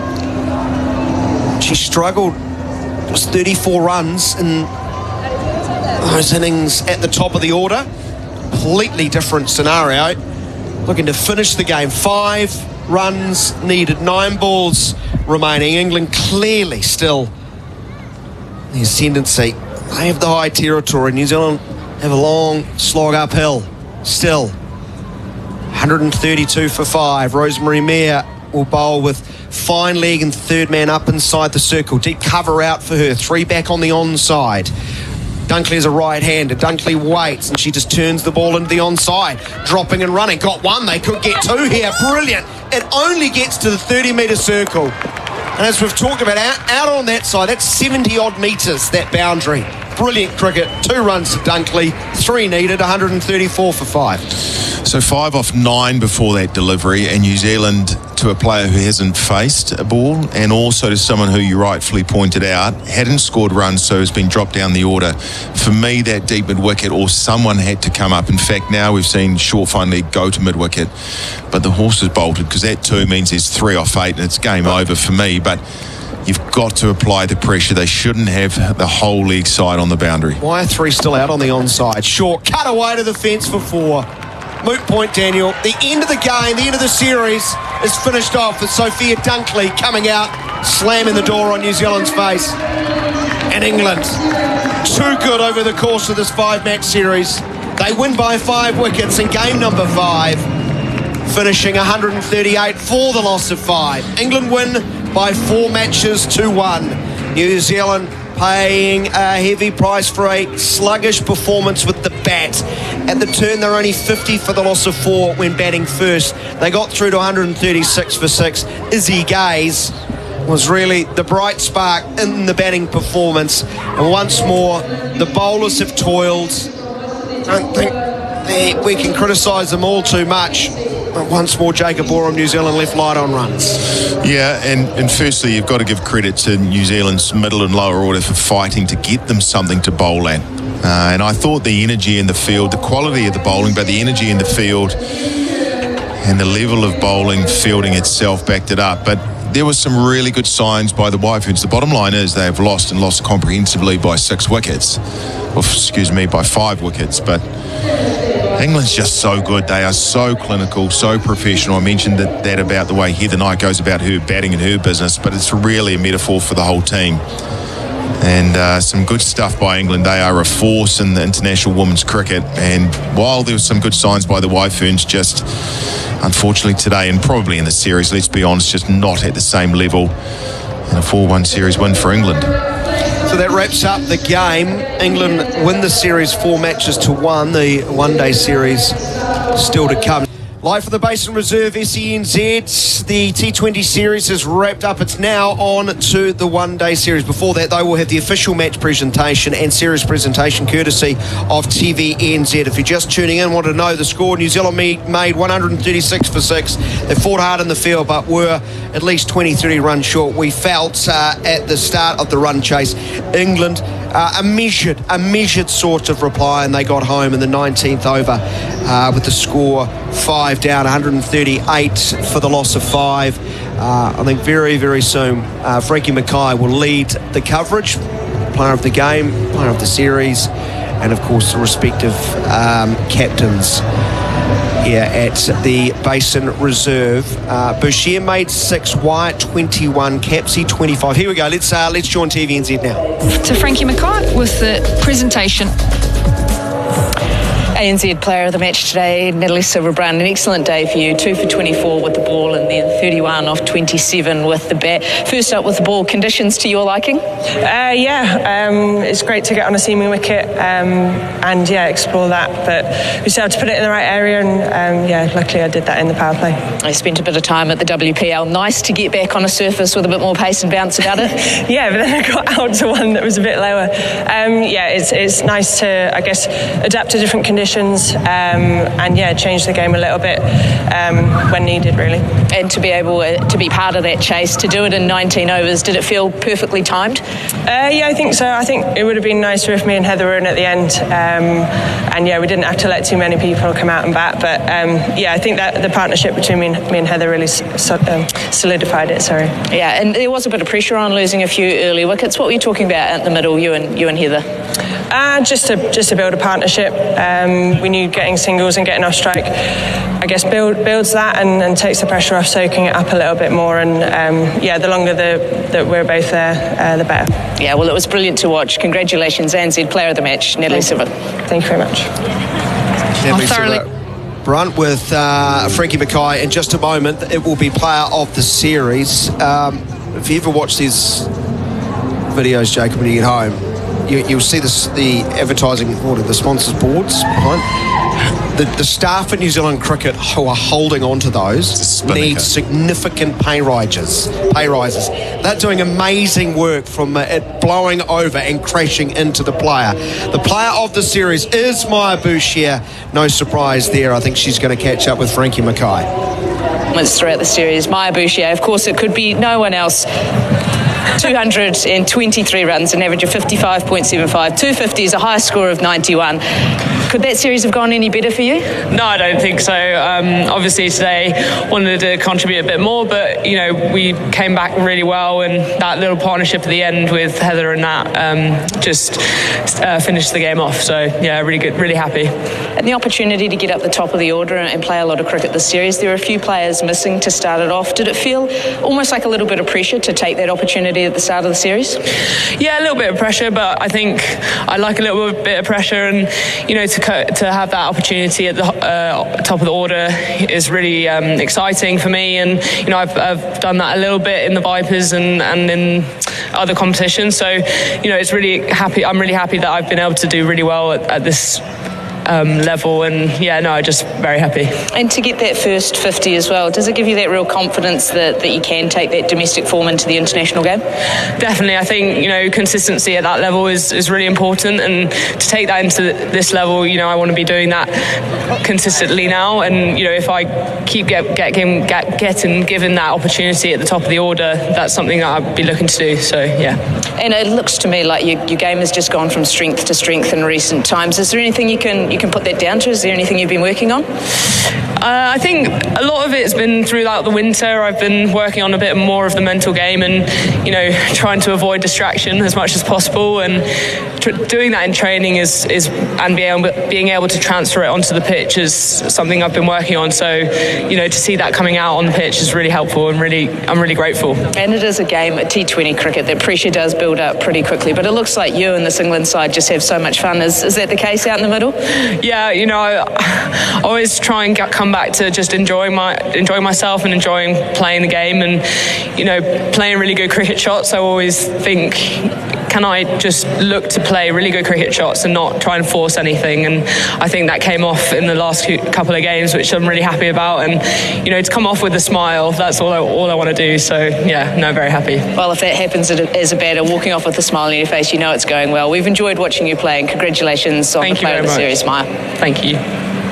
Thanks, Frank. That was Maya Bouchier, who really has been so good in this series. Fantastic. And what an opportunity she was been given, and she certainly has taken it. I think we're just a few seconds away, though, from returning to our coverage, courtesy of TVNZ. The post-match presentation will continue as we hear from the respective captains. Of course, today's captain from New Zealand's perspective was Mealy Kerr. Here she is with Frankie Mackay. We'll go back down to Frankie Mackay with the captains. Yeah, I've got New Zealand captain Mealy Kerr first up. A tough one today, but some real positives to take from it, no doubt. Yeah, I think obviously we lost a few wickets in the power play, but the way Izzy and Brooke had that partnership, and I thought Izzy was outstanding. The way she just played her game, her lap shot, to do that was pretty special for her, and she works bloody hard and has been for a long time, so it's nice to see her come off today, and that got us to the score that allowed us to have some scoreboard pressure. Yeah, and it is, unfortunately, it is a 4-1 series loss, but a lot of good stuff in there, and it felt a little bit like close, but not quite close enough. How do you best sum up the series? Yeah, I mean, England are a quality side, and I think there were at times in different games where we were in winning positions and just didn't quite get over the line, or they built a partnership. I think today the turnaround from the last game was outstanding in terms of the character, fight and energy. I thought the effort was outstanding, and to take it as deep as we did was great, and it probably doesn't help when your spinner's bowling front foot, no balls. I wasn't going to bring it up, but I will bring up something else that happened for you today, the chance to captain New Zealand at home. Just how special is that? Yeah, it's special. I'm looking forward to Sophie being back and having a quick recovery, but it's always a real honour, and it's such a great group. The White Ferns absolutely love this team and love playing for them, so they're an easy group to lead, and even more special to do it at the Basin with all my whānau here as well, so it means a lot to me. Yeah, and there's an ODI series coming up as well. Game 1 is here on Monday. Important games for New Zealand to try and pick up some IWC points. What have you got to do? What have you got to do for this team to be playing well? What have you got to do to beat this England side?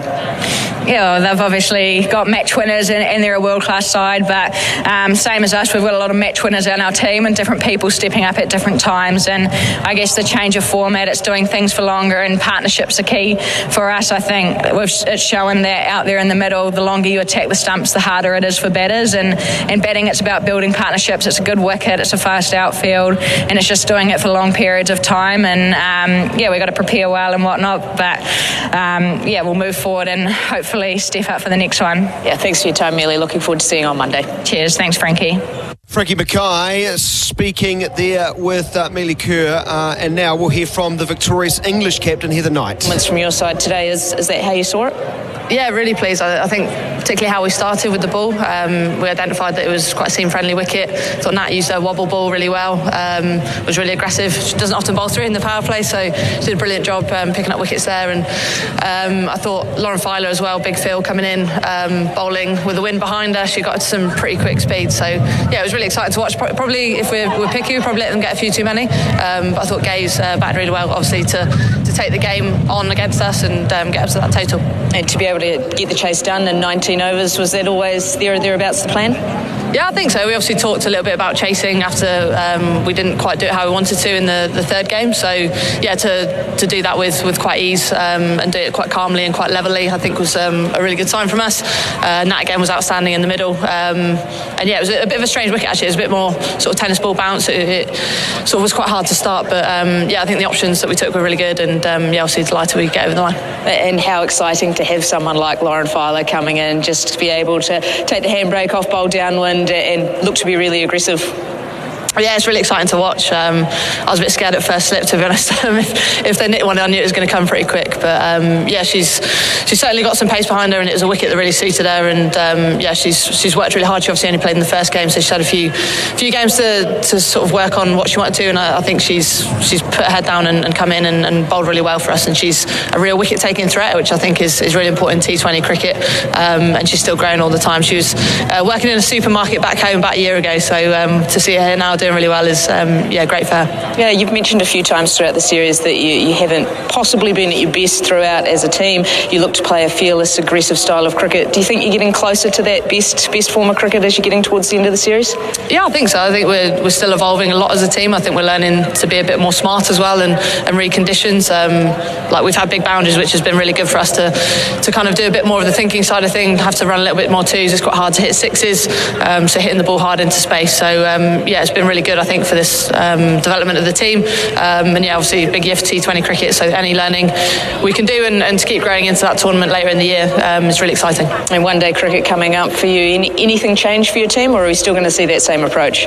Yeah, obviously you have a slightly different approach to 50 over cricket, but the main thing with the ball, we want to take wickets, and the main thing with the bat is about being aggressive and taking good options and trying to put big runs on the board. So yeah, excited to hopefully have a less windy day, 50 over cricket, because it might be a bit cold in the dugout waiting to bat, but yeah, really pleasing stuff, and obviously go again for the one-day series. Yeah, you might be asking a bit much for there to be no wind, but that's enough chatting to me. It's the more important part of the presentation here. It is Matt Pearce from Life Direct. He has got the trophy in hand to pass on to Heather Knight.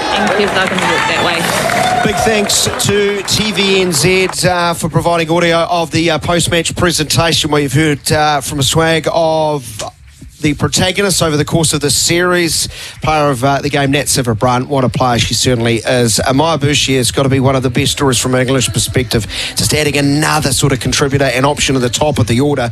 223 runs over the course of the series, and had a failure today, but still pretty gaudy numbers. But just want to get the thoughts of Jacob Oram, of course, the former Black Cap and long-time coach of the White Ferns, as well as part of their coaching setup from 2018 to 2022. Now with the Hinds, of course, has a great grasp of the women's game in New Zealand. If you look at this series and look forecast further down the road in the World Cup against Bangladesh, have they answered any questions in this series?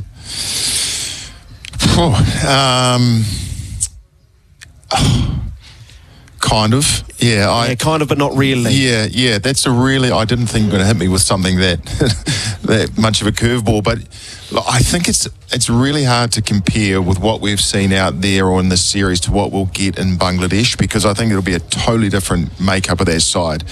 You know, they've played two spinners here. Admittedly, one of them is Amelia Kerr at the top of the order. The other one being Fran Jonas. I think Eden Carson or an off spinner will come in. You might even see two spinners come in additionally with Lee Kasparek, who's been carrying the drinks here. So I think the makeup will be different. I think there's been some really good signs. There's been glimmers of hope, like Izzy Gay's innings today. Well, that's what I would say.